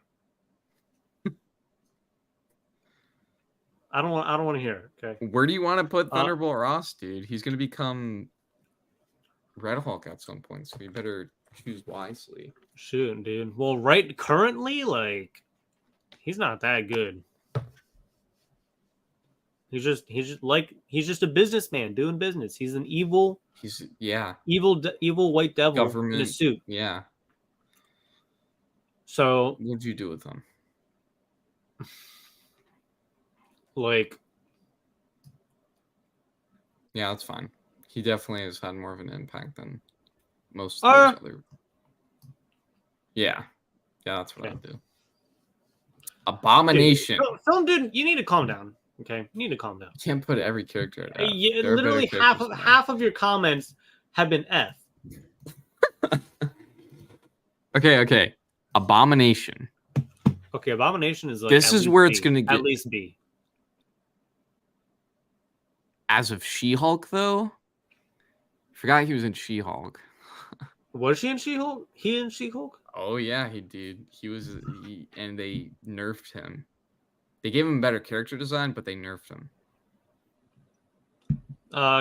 Could you jog my memory for a bit? He basically got put in that cell. Yo, yeah, okay. But like, wow, he was in the cell the entire time. And whenever he turned into Abomination, he never actually destroyed anything. But he got just out. Kind of stood there. He got out and he turned into the Abomination. Remember? Yeah, but it's like he didn't do anything. If we're talking about now, look, if we're talking about 2008 Abomination, I would agree with you. You're right. But also considering the fact that he was just in the MCU recently as Abomination, and he didn't do anything, and the fact that he was in a lackluster TV show. Okay. Yes, you're right about that, but we also do need to factor in the Incredible Hulk. So I'm gonna average it out. I'm gonna average it out here. I would probably, if it was just the Incredible Hulk, I'd probably go, some mid B somewhere. If it was just She-Hulk, I would probably do like D or something. So let's go I want to put him. Somewhere I want to put him below Surtur. Really? Like, yeah, that's where I'm thinking. Because he's better than Claw, yeah. But here's the thing: Surtur also like slapped Hulk. Abomination freaking destroyed Hulk in the Incredible Hulk, dude. Yeah, but it's like if Abomination went up against Surtur. Okay, what are we doing now? What is this? We're not. I'm just saying, it's villains, right? So like, if he was, he would just get slapped too. I want to do that. Can we do that, please? I'll give you that. Thank you. Because it's Abomination. I know you're like in love with all Hulk characters, so. Okay, the elves we can put at F. I don't really care about them. That was their characters were the least favorite part for me about the second Thor movie. The Dark World. Ugh. Can we the heck? Can we do top of F? Care. I'm sure. I can't with the elves. Okay. Oh, the high priest, high minister, with this guy, Jeff Goldblum. He was funny. He was good. I like him. He was a good part of. He was one of the better parts of Thor. Oops, right now, in my opinion. I'll give him C. Let's put him in C, please. But are you gonna put him like above his brother or below his brother, which is a collector? Because remember, they're related. Oh, really? I'll put They're him above. I'll brothers. put him above for sure. Okay. Um.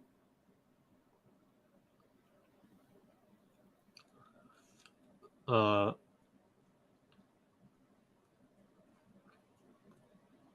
Yeah.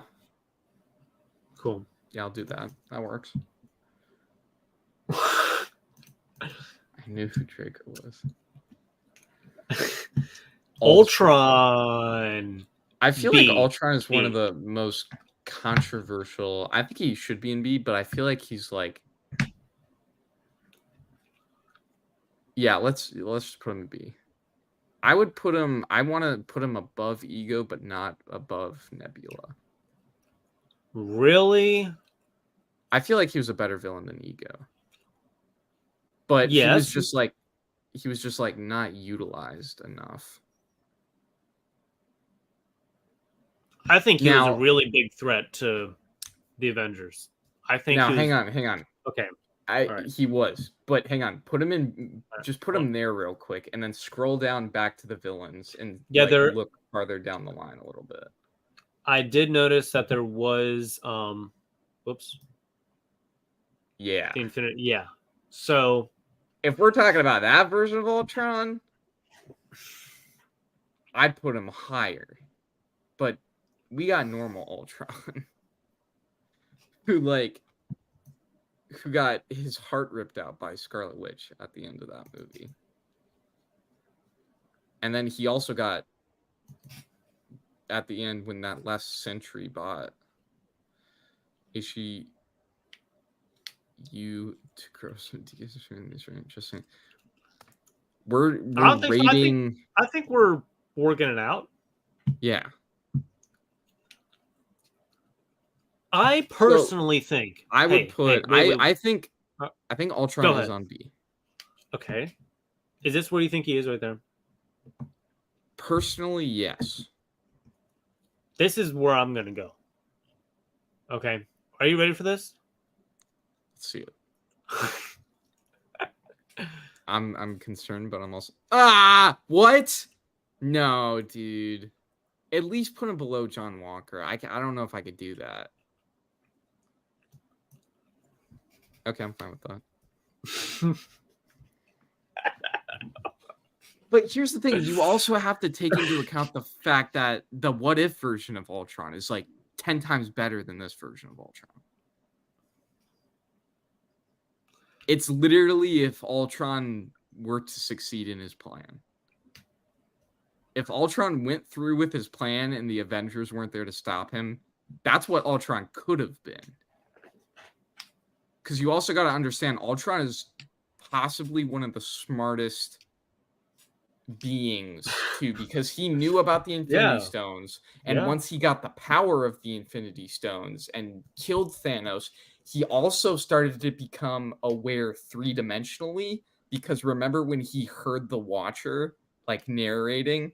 Yeah. That was creepy, dude. When he was like, okay, well, when the Watcher... three-dimensional. That was, like, multi-dimensional. Yeah. Like, when the Watcher was, like, narrating over Ultron's story, Ultron became aware. Okay. We'll get to that. But yeah. Dude, what if Ultron is crazy, bro? Okay, this is Whiplash. I really love Whiplash. I think it's got to be at least B. Whiplash, and Whiplash was part of the reason why I liked Iron Man 2 so much. Yeah, I know a lot me of people too. are not crazy about it, but it's like, the fact that this Russian scientist dude was able to recreate Tony's technology just showed Tony how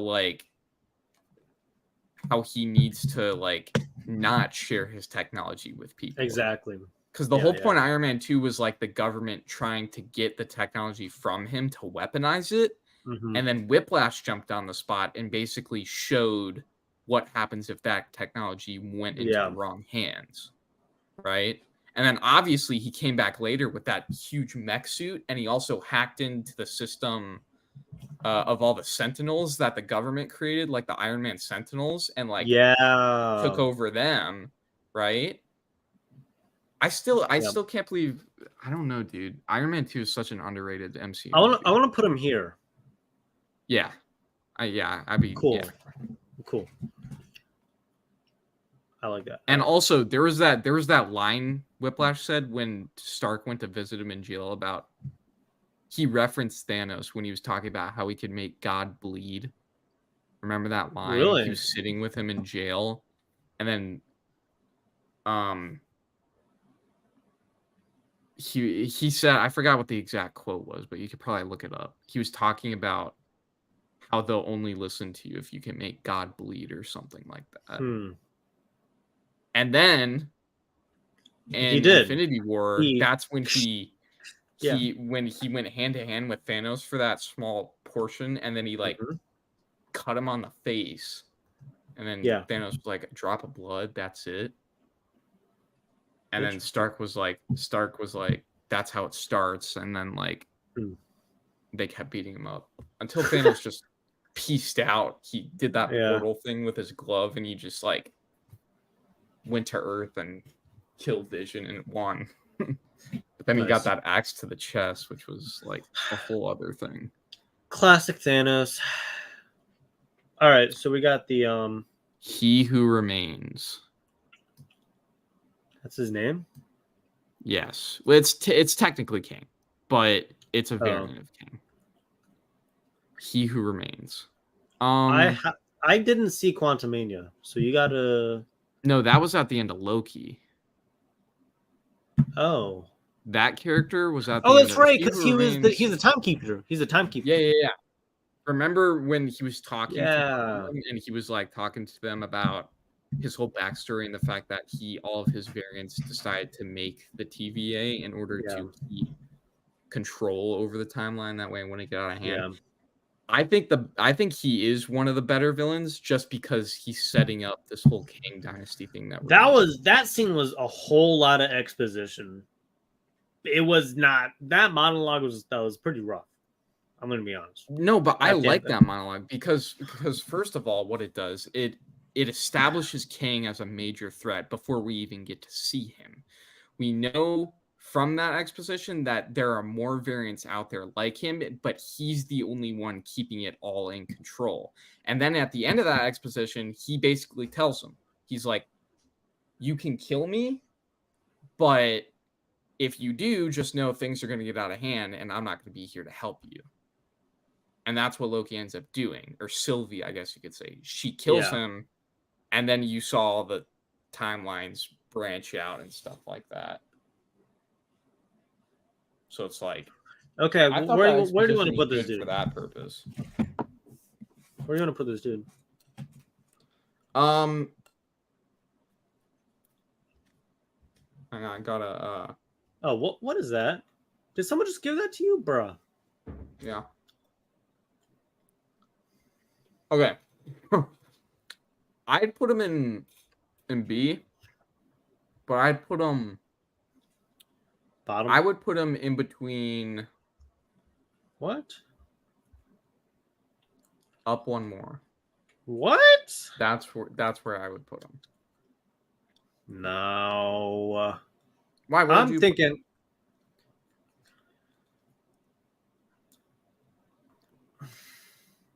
Do you think this is supposed to represent Kang? No, it's not Kang. It's a variant of Kang, but it's like. But it's the same. But like, where's Kang on this list?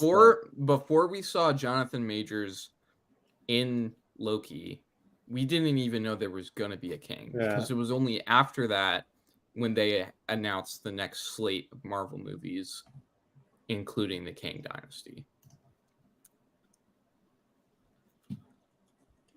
What does this mean? What does this mean, Tyler?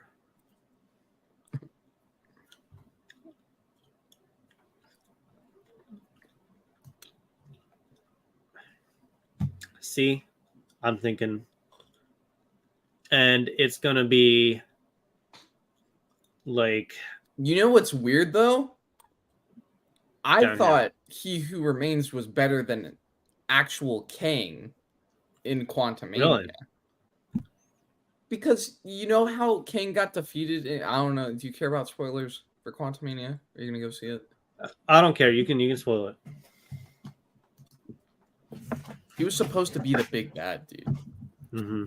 The first time we see Kang, this dude gets defeated by a swarm of ants.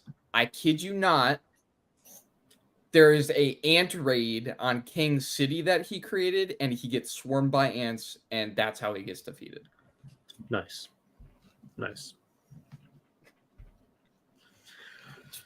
Ants. Because Ant-Man. But where is Kang on this list? When are we going to rate Kang and not Kang's variant? Because I feel like we should. But here's the thing: even if Kang was on here, and we rated him next to He Who Remains, I'd still think He Who Remains is better. Oh, he created the whole TVA. He created the whole TVA. He warned Loki about his variant. Right. And he warned him that the timeline would go sideways if they did kill him. Oh, the hand? The hand? Wait. What? You see it? I got delivery, dude. I saw that. I saw that little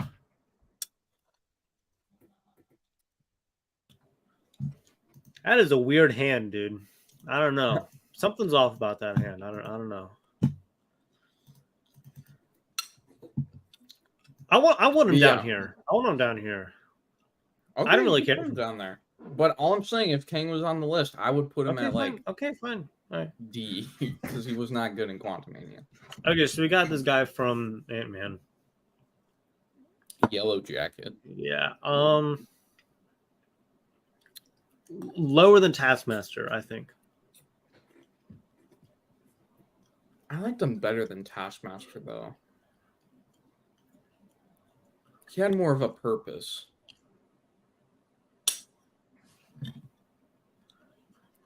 I would put him in between Ronan and Ma.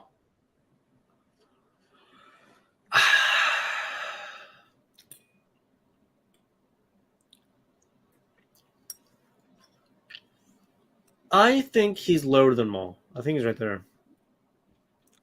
Okay, that's fine. All right. Uh-oh.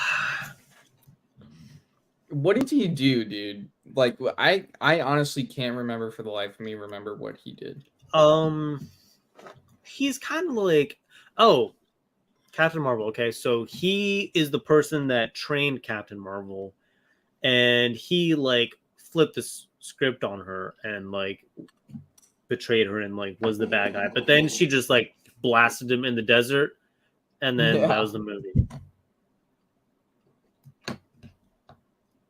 So he was kind of ridiculed by. I feel like he could have had like the potential to be like. Here's the thing: there's always a could have been. What could have been? Okay, all right. But I honestly saw no potential in his character. I don't even know why. You know what? I screw it. I don't even know why the Captain Marvel movie was made, to be honest, or made the way it was. That's the question we always ask, buddy. I just don't like it. I'm thinking not good. Better or worse than the lady? Worse, dude.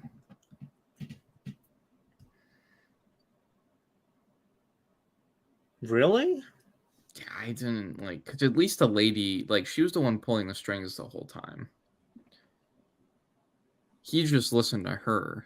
Okay, let's just go there then. It's basically the same. Basically the same person. Yeah. Okay. Oh, this guy is he from Guardians of the Galaxy? Yeah, he was the pirate dude. Yeah, that's right. From 3? Died from 3? Or no, from 2. He died in the explosion of one of the ships. Okay, so he's kind of like a throwaway guy. Yeah. Did he have any real impact, or like did he have any like real? Not really. He was funny up until he decided to like be bad. Okay. And then it was that same. I think it was the same sequence when Yondu walked onto the ship and his arrow was flying around while he was walking around with a rocket, and his arrow was like killing everyone. Yeah. Oh yeah. And then they bombed the ship and exploded, and he was like still on the ship when it did. Let's do this. Yeah, that's fine. I like them better than that other Guardians character. Yeah. Anyway. Okay, that is Death Dealer from Shang-Chi. Okay, I don't remember. He was a member. He's like an assassin. He was a member of the Ten Rings, and he had that cool fight scene with Shang-Chi in the building. Yeah, that's right. That's right. Well, you got to carry this because I don't remember that movie very much. I remember watching it. He wasn't the main villain, but in terms of like he was like an assassin, kind of like a henchman challenger kind of person, right? for hand-to-hand combat who went against Shang-Chi. I thought he was pretty good, but it's like he never had any lines or anything. He didn't die. At least I don't think he did. What about I'm gonna throw someone out here. I think he's What about that? Yeah. I put him I go one down. Yeah, like right there. I do that. All right. Sounds good. What in the world is this? What is that? I don't even know. I want to figure it out, but I don't know what that. I don't know what that is, dude. Can I do a Google? Can I do an image search for that? What if I just take a quick screenshot of that?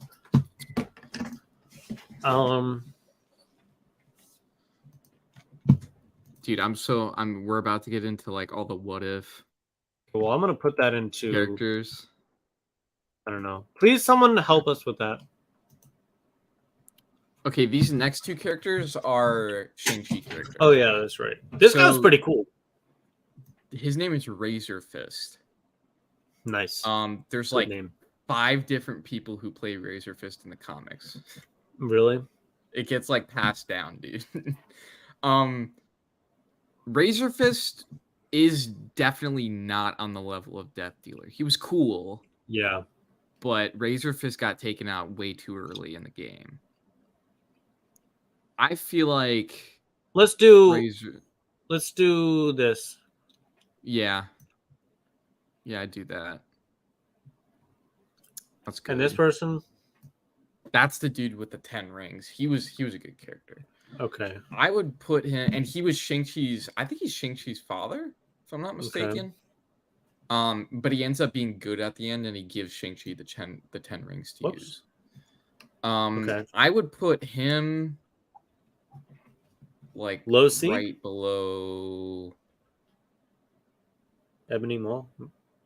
I don't know. I think he's better than Aldrich Killian. He's definitely a better character than Aldrich Killian. I would put him below Ego.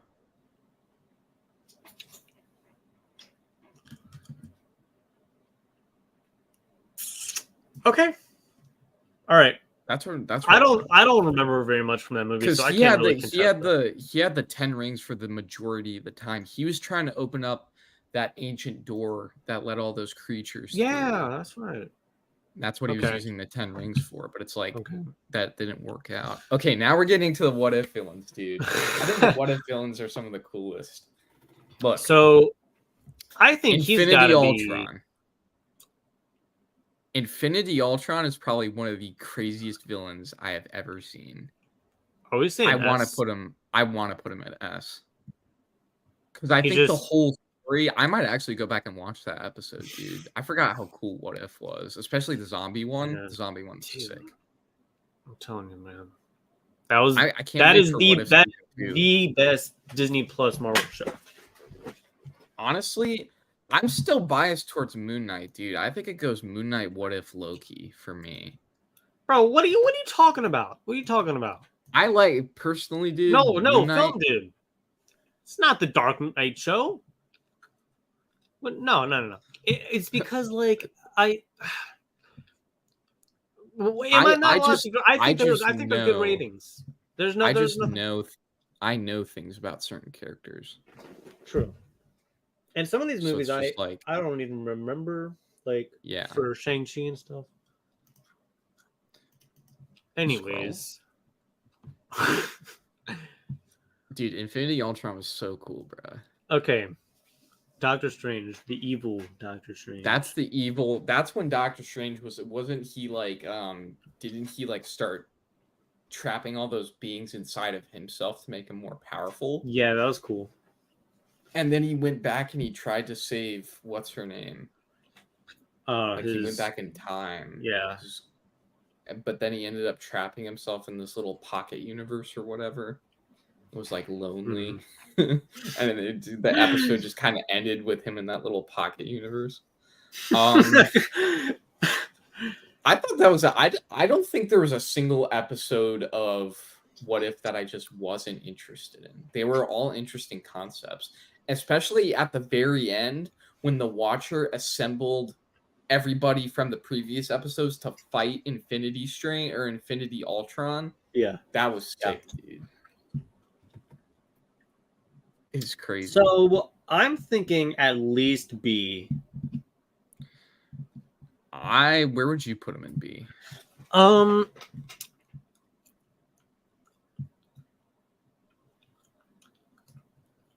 Yeah, that's right. Okay. Completely agree.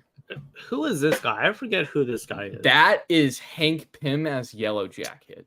Oh, and he did all that stuff. That's when in that universe his wife died. Didn't get transported to the quantum realm, but she actually died and he wanted revenge. So he became the Yellow Jacket, right? I will always remember him going into Hulk and he what did he do? He stopped his heart or something and he exploded. Oh yeah. You remember that? He put something inside him that enlarged and it puffed him up. blew him up from the inside out. That was sick. That was so cool. Yeah. I remember that what that episode was about now.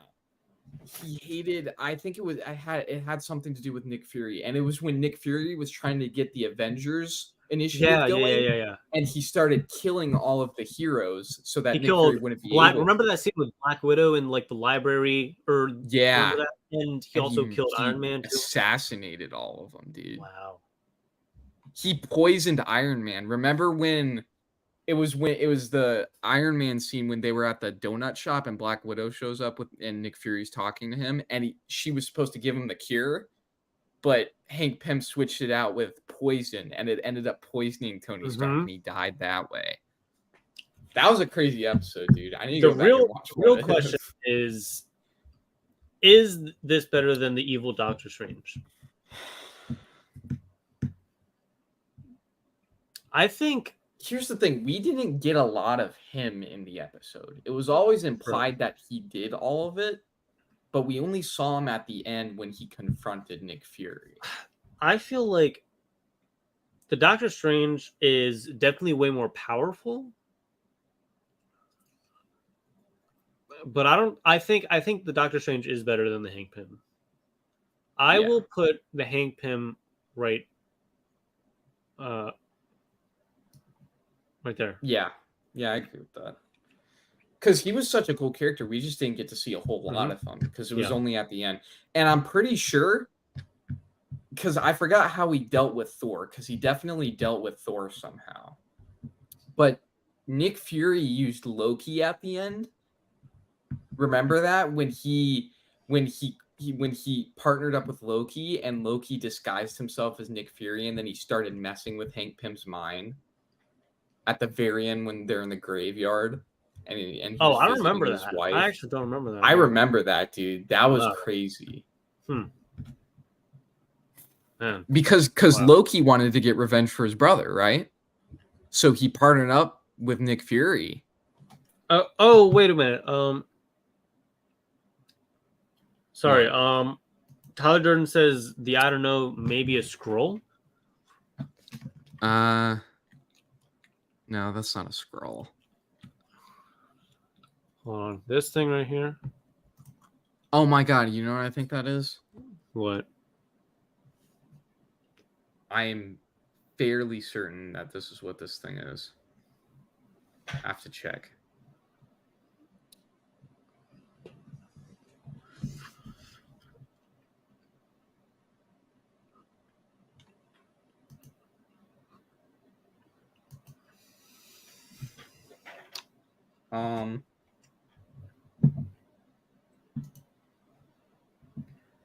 There were those in Shang-Chi.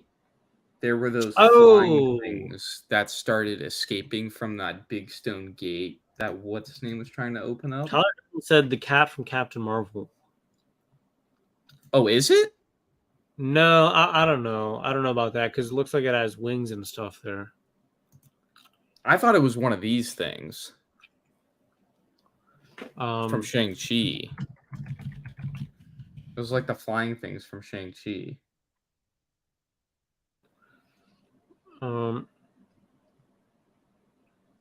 The cat from Captain Marvel is a good guess, but I don't think that's a cat there. Oh yeah, yeah. This is it. It's the thing What? from Shang-Chi. Oh, snap! Nice. Okay.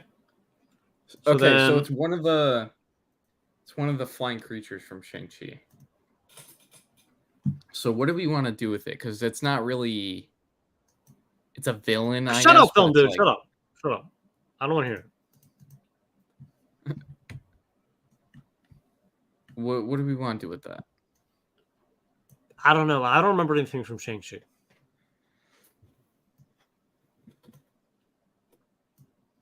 Is it even a villain? Yeah, film dude says it's an F. Yeah, Is it just a monster? Because it's not.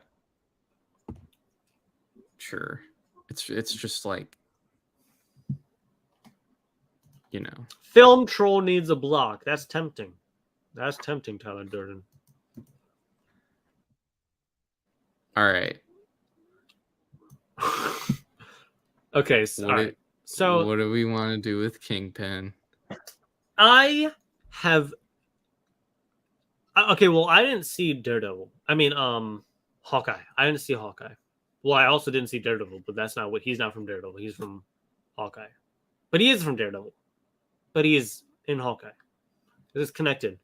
You know what I find weird too is that Daredevil is also technically part of the MCU because there's Avengers stuff in Daredevil. Like there's newspaper articles of the Avengers incident, of the cosmic stuff that happened in the Avengers. There's newspaper articles hanging on the wall. There's conversations about the incident that happened in New York. Oh, wow, that's cool. It's like still technically part of the MCU. But they're just like retconning it or whatever. Kingpin. What are you saying? Personally, I want to put him in A.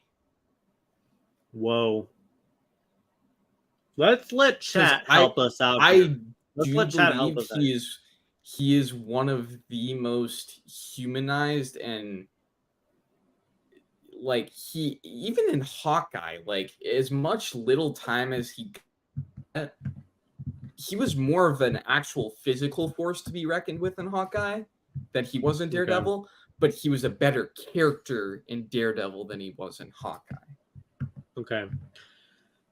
We can factor Daredevil into this because technically it's an MCU show now. So let's say with Daredevil, what are you saying? You're not going to like this, dude. You're going to say S? I very much want to. Tyler Durden even says S, but he's also, yeah. I very much want to. Tyler Durden but says I'm dude factoring, has no superpowers. But I'm factoring in Hawkeye, and I'm using Hawkeye as deducting points. Okay. Wow, and Film Dude says D. A. Wow. No, Kingpin's too goated, dude. I want to put him. I'd be cool if we put him at the bottom of A. Film Dude is not winning any points with us today. Bottom Because of I A. really do like him better than most of those characters, but what they did to him in Hawkeye was like Mhm. a complete, It's like an like, it abomination was case. stupid. It's Yeah, like a case. yeah. Yeah. I do think he had Um, better fits in Hawkeye though. Because Oh, in did he? Daredevil, Oh. all he wore a white suit and a black suit every episode. But in Hawkeye, he wore like comic accurate stuff, which I liked. Oh, nice. And he had the cane Okay. too. He never had a cane in the show. In the How do they Daredevil already show, but have he had a cane. Echo people? I here? don't know. To be perfectly honest, I hate Echo. I don't like her. That comes out in like 2 months from now. She's like Echo is like the Catwoman to Daredevil, but it's like so bad. Okay. Yeah, exactly. So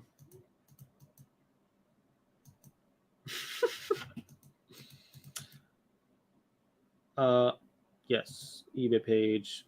What do you mean you can't deduct for Hawkeye? As much as I don't want to deduct for Hawkeye, the fact that what I saw them do to his character in Hawkeye was like so horrendous and bad. Oh goodness. I just like I can't bring myself to like. But if I was purely basing this off of Daredevil alone, I'd say He'd be in. yes. Yeah, that's fair. Dude, come on. Electro. Okay, we got Electro. So are we factoring in the Amazing Spider-Man movies into this? Because it's technically the same guy. Yes, we are. Okay. This is the Jamie Electro's Foxx been around Electro. for a while. Yeah. He's been around for a while. I don't hate him as a character. And I actually thought he was a good villain in the Spider-Man movie, but he was like his design was weird. I hated his blue look. I much prefer his new look. You know No what? Way Home look. Electro has a similar effect on me like Killian here. Because he was like before he was a superhero, he was kind of like a loser. No one cared about him. Everyone kind of like pushed him to the side. And now he's a superhero and he's all cool and stuff. And so I think he is honestly Electro. I gotta say right there.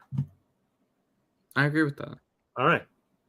Because if I'm being completely honest, I do like the What If characters better than Electro. Yeah. Next is Scorpion. That's the lizard. That's what I meant. Sorry.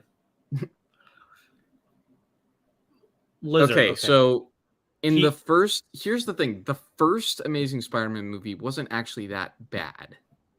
No. It's grown on me over the years. The second one's you can say whatever you want about the second one. The second one's like fair game.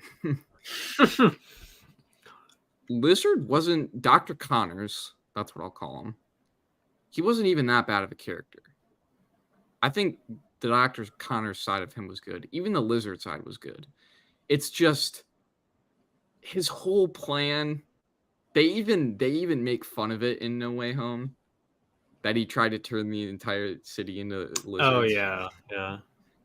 That's right. And the non-existent motivation behind it, I don't. Because like all he wanted to do is heal himself, right? Mm-hmm. And I guess the motivation was he wanted other people to have that same healing factor, but it's like he never made an effort to tweak the formula to where it wouldn't make people turn into lizards. He just wanted everybody to turn into lizards. I'm thinking somewhere in C. Yeah. I'm thinking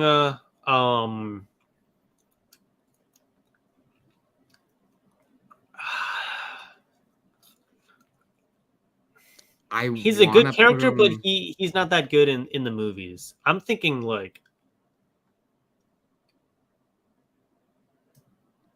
yeah. Is that okay? Yeah, that's fine. Okay. That's what I was thinking. Okay, Sandman. Look, I love Sandman in Spider-Man 3. We didn't get too much of him in No Way Home.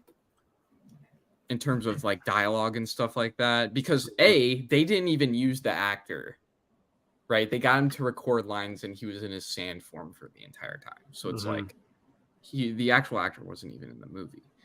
But if we're basing this off of like Spider-Man 3 2, I think his backstory works. His origin definitely works because that is extremely similar to the comic book origin. He never really has a motivation. His whole thing was that he wanted to get out of there. Like, in no way. Okay, so his motivation in Spider-Man 3 was that he wanted to get his daughter back. So he started stealing money, right, to pay for her medical bills or whatever. And then Spider-Man got in the way, and then he ended up teaming up with Venom to help him stop Spider-Man so that he could get money to his daughter. Dude. Right? Film dude he's trolling me now. He's trolling me. Come on. I don't always go with DK.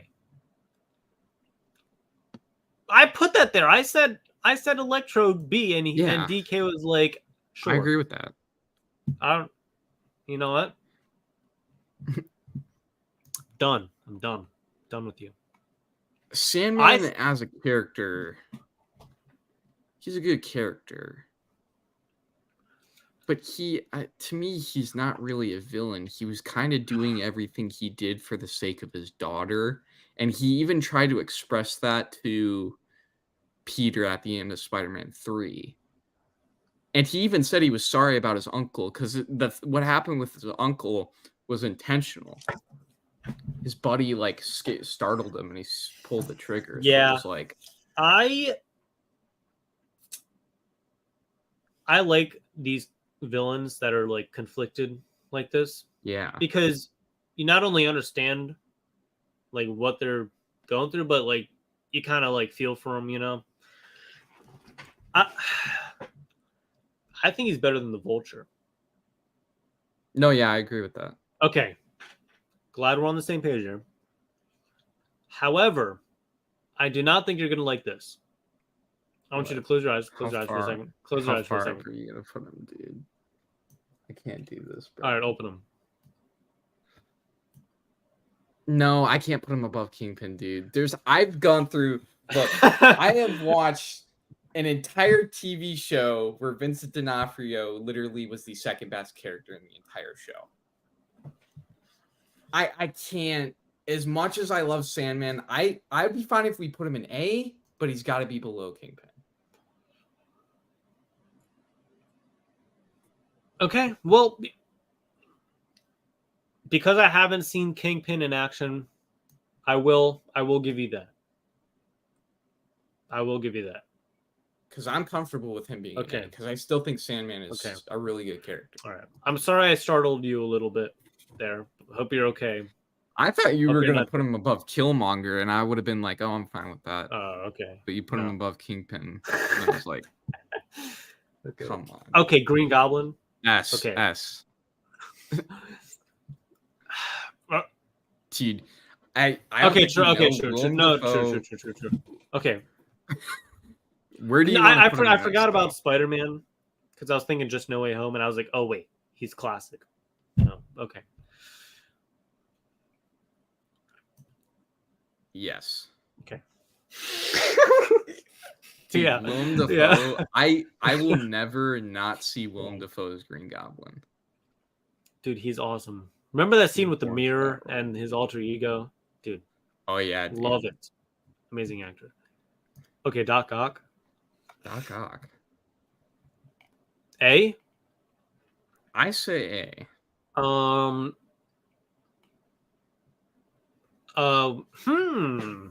I'd be fine with putting Doc Ock somewhere above Kingpin.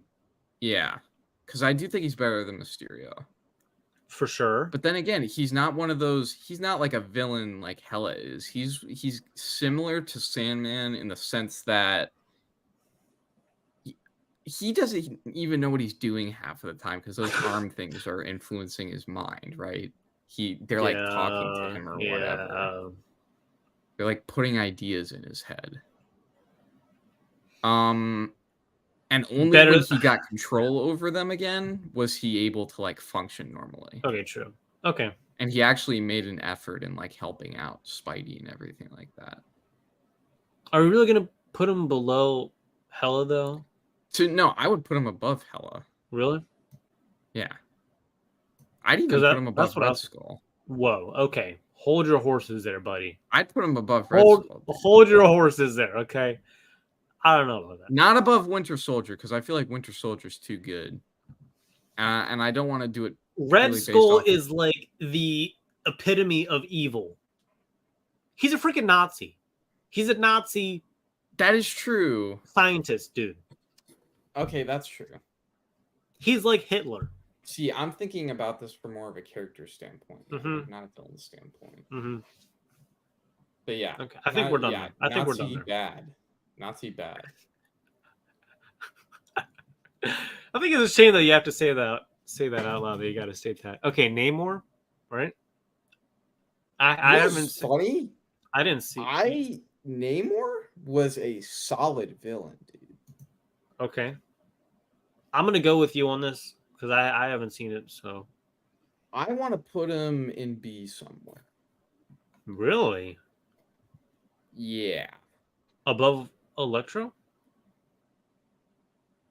I would put him above Electro and in between. Yeah. Really? That's where I'd put him. Because here's the thing. Here's the thing. The whole thing is that I'm pretty sure he was going to attack Wakanda for their resources, right? Because he found out about Wakanda and their vibranium and everything like that. And the fact that Wakanda and the Atlanteans have been like going to war forever, right? Yeah.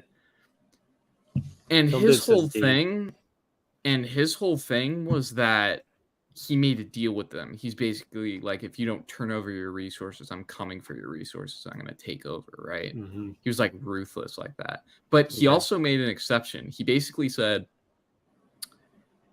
if your daughter, and he was talking about Shuri, he was like, if your daughter marries me and then we share resources as two separate civilizations, I'd be fine with that. But Shuri didn't want to marry him, and it was this whole thing. So Namor basically gave him like a time period to decide, right? And after that time like ran out, he straight up started attacking Wakanda. He basically went to the throne chamber and he killed Shuri's mom. He killed her. And he was like, and then he started like ravaging the villages and everything of Wakanda. And he was basically like, you have like a few more. He's like, think about it one more time. He was like ruthless, dude. He was like actually ruthless. He wanted I believe you. Their resources. He wanted everything. And it came down to, Shuri becoming Black Panther and like fighting against him. Right? Yeah. But it's like she barely got out of that. He barely got out of that fight. They both kind of like evenly matched each other in that sense. All right. Nice. Who we got next? The guy from Moon Knight. Arthur Harrow. Okay. He's more of like a psychological villain, if anything. He didn't create. I do like the beginning of the. I think the thing that hooked me on the Moon Knight show immediately was the intro scene to the first episode, where it was Arthur Harrow breaking all the glass and then putting it in his shoes, and then like walking on glass for the intro part of the episode. Like that was kind of weird. Like that was like, okay, what kind of cult is happening? Like what kind of cult like behavior is going on? Arthur Harrow as a villain though. Tyler says, "Where's Hela?" Hela is up at A. Right. Yeah. Right there. Yeah, she was a good villain. Here. I would put right above Arthur Harrow in Mysterio. C. Okay. Because not only did he like command a cult of people, but he also was the former avatar to Khonshu. And he was trying to get Mark Spector to like release Khonshu because of what he does to people. He like messes with you and destroys your life, and it doesn't help that Mark had like multiple personalities. Yeah. Yeah, I'd be Okay. fine with that. All right. Who is that? I don't know who that is. Anyone know who this is? I have no idea. Oh, wait. No, I don't know who that is. I'm wrong.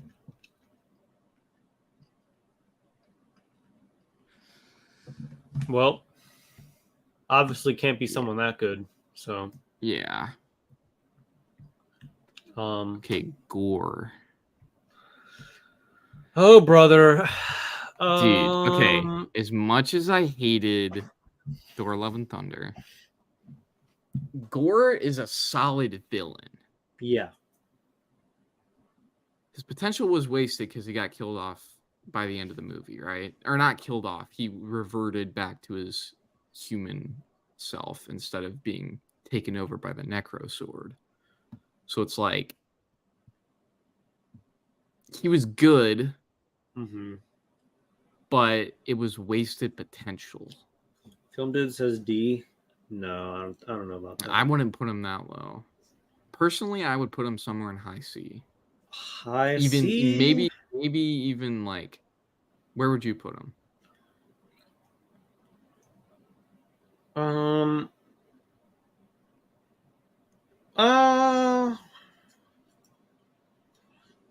Yeah, I'm just thinking about actually, like all the black and white scenes of him like fighting Thor, and he's got that weird voice. Yeah, I think he's better than Surtur. Cool. But not better than Abomination. Yeah. Scarlet Witch. I don't know, dude. Scarlet Witch is a weird character because towards the end she started getting annoying.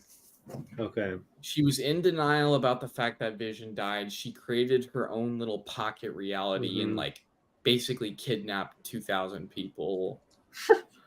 And Doctor Strange in the Multiverse of Madness, she, for whatever reason, hated Doctor Strange for doing the right thing because she cares about her kids that don't even exist. Okay. So it's like towards the end, she started getting annoying. So like towards the beginning, like when it was simple, like Age of Ultron and Civil War and all that, like she was a good character because she started forming that relationship with Vision. I think it was until Vision died in Infinity War she was a good character. Yeah. And then obviously after Vision that messed her up. But then Film she kind of took it. Film Dude said not hot C. Dude, you're so dumb, bro. But she's been around for a long time too. She's been through a lot. Yeah. Whoops. I would put her somewhere in B, but I don't know where. What the heck? Yeah.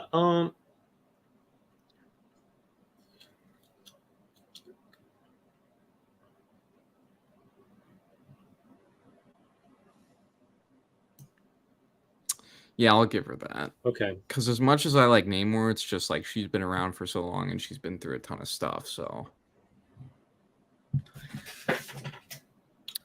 Oh, that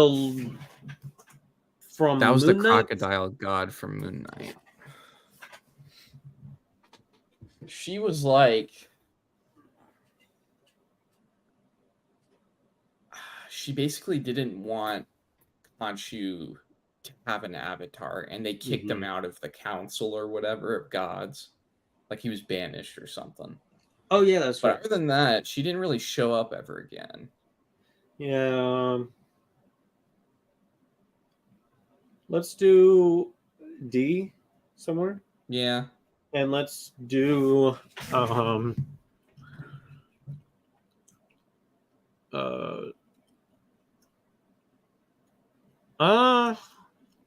I don't know. I'm thinking E maybe. What about that? Or that? Yeah, that's fine. Okay.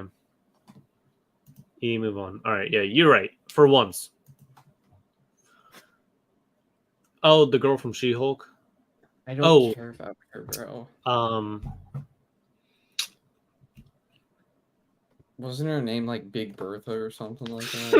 No, it's freaking Secret Wars #3 is her first appearance.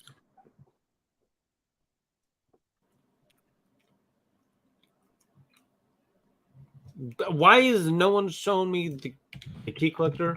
She Please be wasn't, my dude. savior. She was like. No, I know it. She was a social media influencer throughout the entire show. She didn't even do anything. Titania. She had Titania. She had her own makeup brand, and she was like a social media influencer. Yeah, It's she's like, pretty bad. Did she actually do anything? Yeah, let's do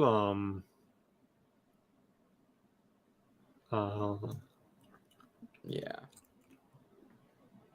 I guess she was also there for comic relief, but it's like there was nothing to laugh at in She-Hulk, I'm not gonna lie.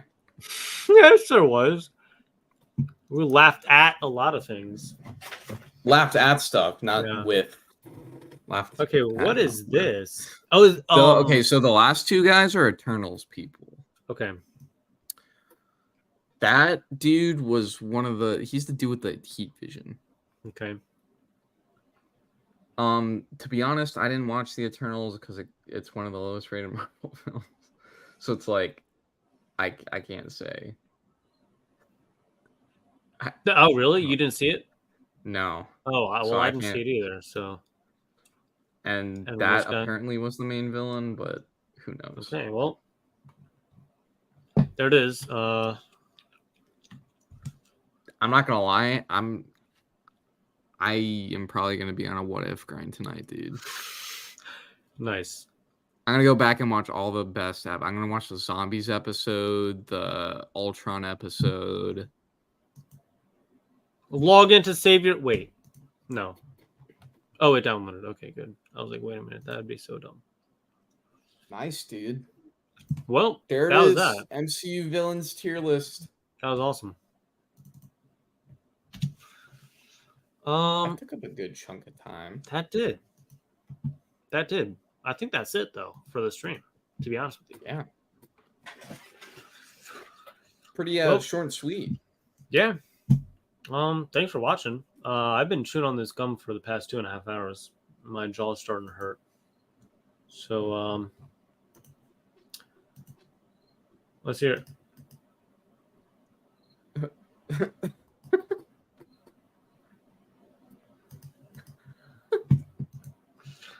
Thanks for watching, everyone. I've been posting some stuff on Hidden Gem Productions. No, I saw your videos and I commented. I saw your comments.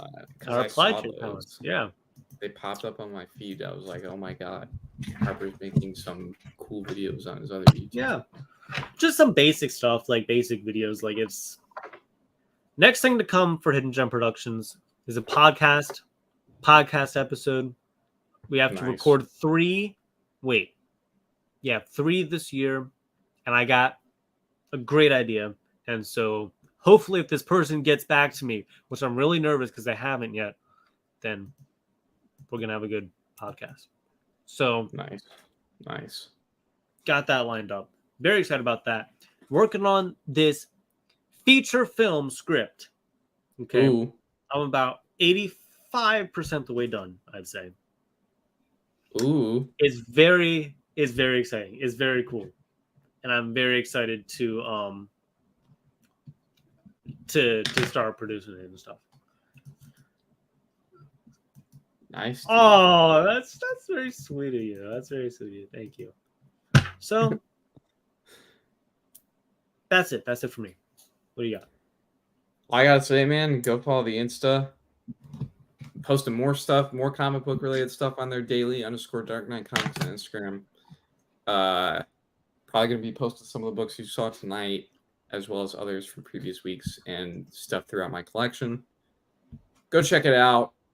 You know, I think we're at like 600. I want to say we're getting up there, dude. Closer to 1,000 every day, man. Wow. Still about 300 away, but it's like we're at 677 right now. We're almost. Wow. We're getting close, dude. Wow. It is extremely close. So yeah, go follow the Insta. Help me get to 1,000. Everyone, join the Discord server, please. Would really appreciate that. Subscribe to Hidden Gem Productions. Check out the eBay page. Okay, you know what? Big announcement here. Big announcement. I am shifting my ideals when it comes to what. When are you doing a short film? You did a short film, bro. I've done short films, dude. You've done short films, plural. Yeah, I have. I can actually send you a short film I made recently for one of my film classes. Yes, please it's do that. It's supposed to be. We had a prompt. It's a one. It's like make a silent film in under 2 minutes with no dialogue. So it's like you can use music. Mm-hmm. No dialogue, has to be under 2 minutes, and we had to have like 8 different shot types. Okay. So I did that. I could send you it. It was like a little short horror film I made. All right. It's kind of little. It's goofy. You could consider it a horror comedy because it looks goofy. Okay. All right. But yeah, definitely. Show that to me. Yeah. Okay. Cool. Okay. My ideals are shifting when it comes to my comic book collection here. Okay. Right now, I am starting to sell my comics on eBay. I want to take the time to get the most money I can out of my collection. I'm still buying comics. Yeah. But like I got a ton that I can make a lot of money on and that I don't need in my collection. And like I did that recently. I took a huge pile of books to this place called Second and Charles, dropped them all off, got like $40-something for them. Nice. It was probably that big. There was probably like 30 books or something. Nice. But so ultimately, I'm trying to raise money to produce this movie. So I'm trying to get as much money as I can right now. So dude, if you start like a GoFundMe or something and promote that. I should. Once I get like yeah. Or there's a Indiegogo campaign. You could do that. Okay. If you know what that, I'll explain it to you afterward. Yeah. It's like a GoFundMe, but it's specifically for producing films. Oh, okay. So it's like you could do that. I'll show you what that is afterward. I'll tell you about that. Probably the best way to do it. All right, everyone. Thanks for watching. See y'all. Oh, and so the second video that I uploaded on Hidden Gem Productions is about the 2001 drawing I did. I kind of walk you through it a little bit, little tutorial kind of thing. So go check that out if you're interested in that. It's related to Hidden Gem comic stuff. First video, the intern getting to know it. That's just forget that. I just wanted to upload that, but yeah, okay.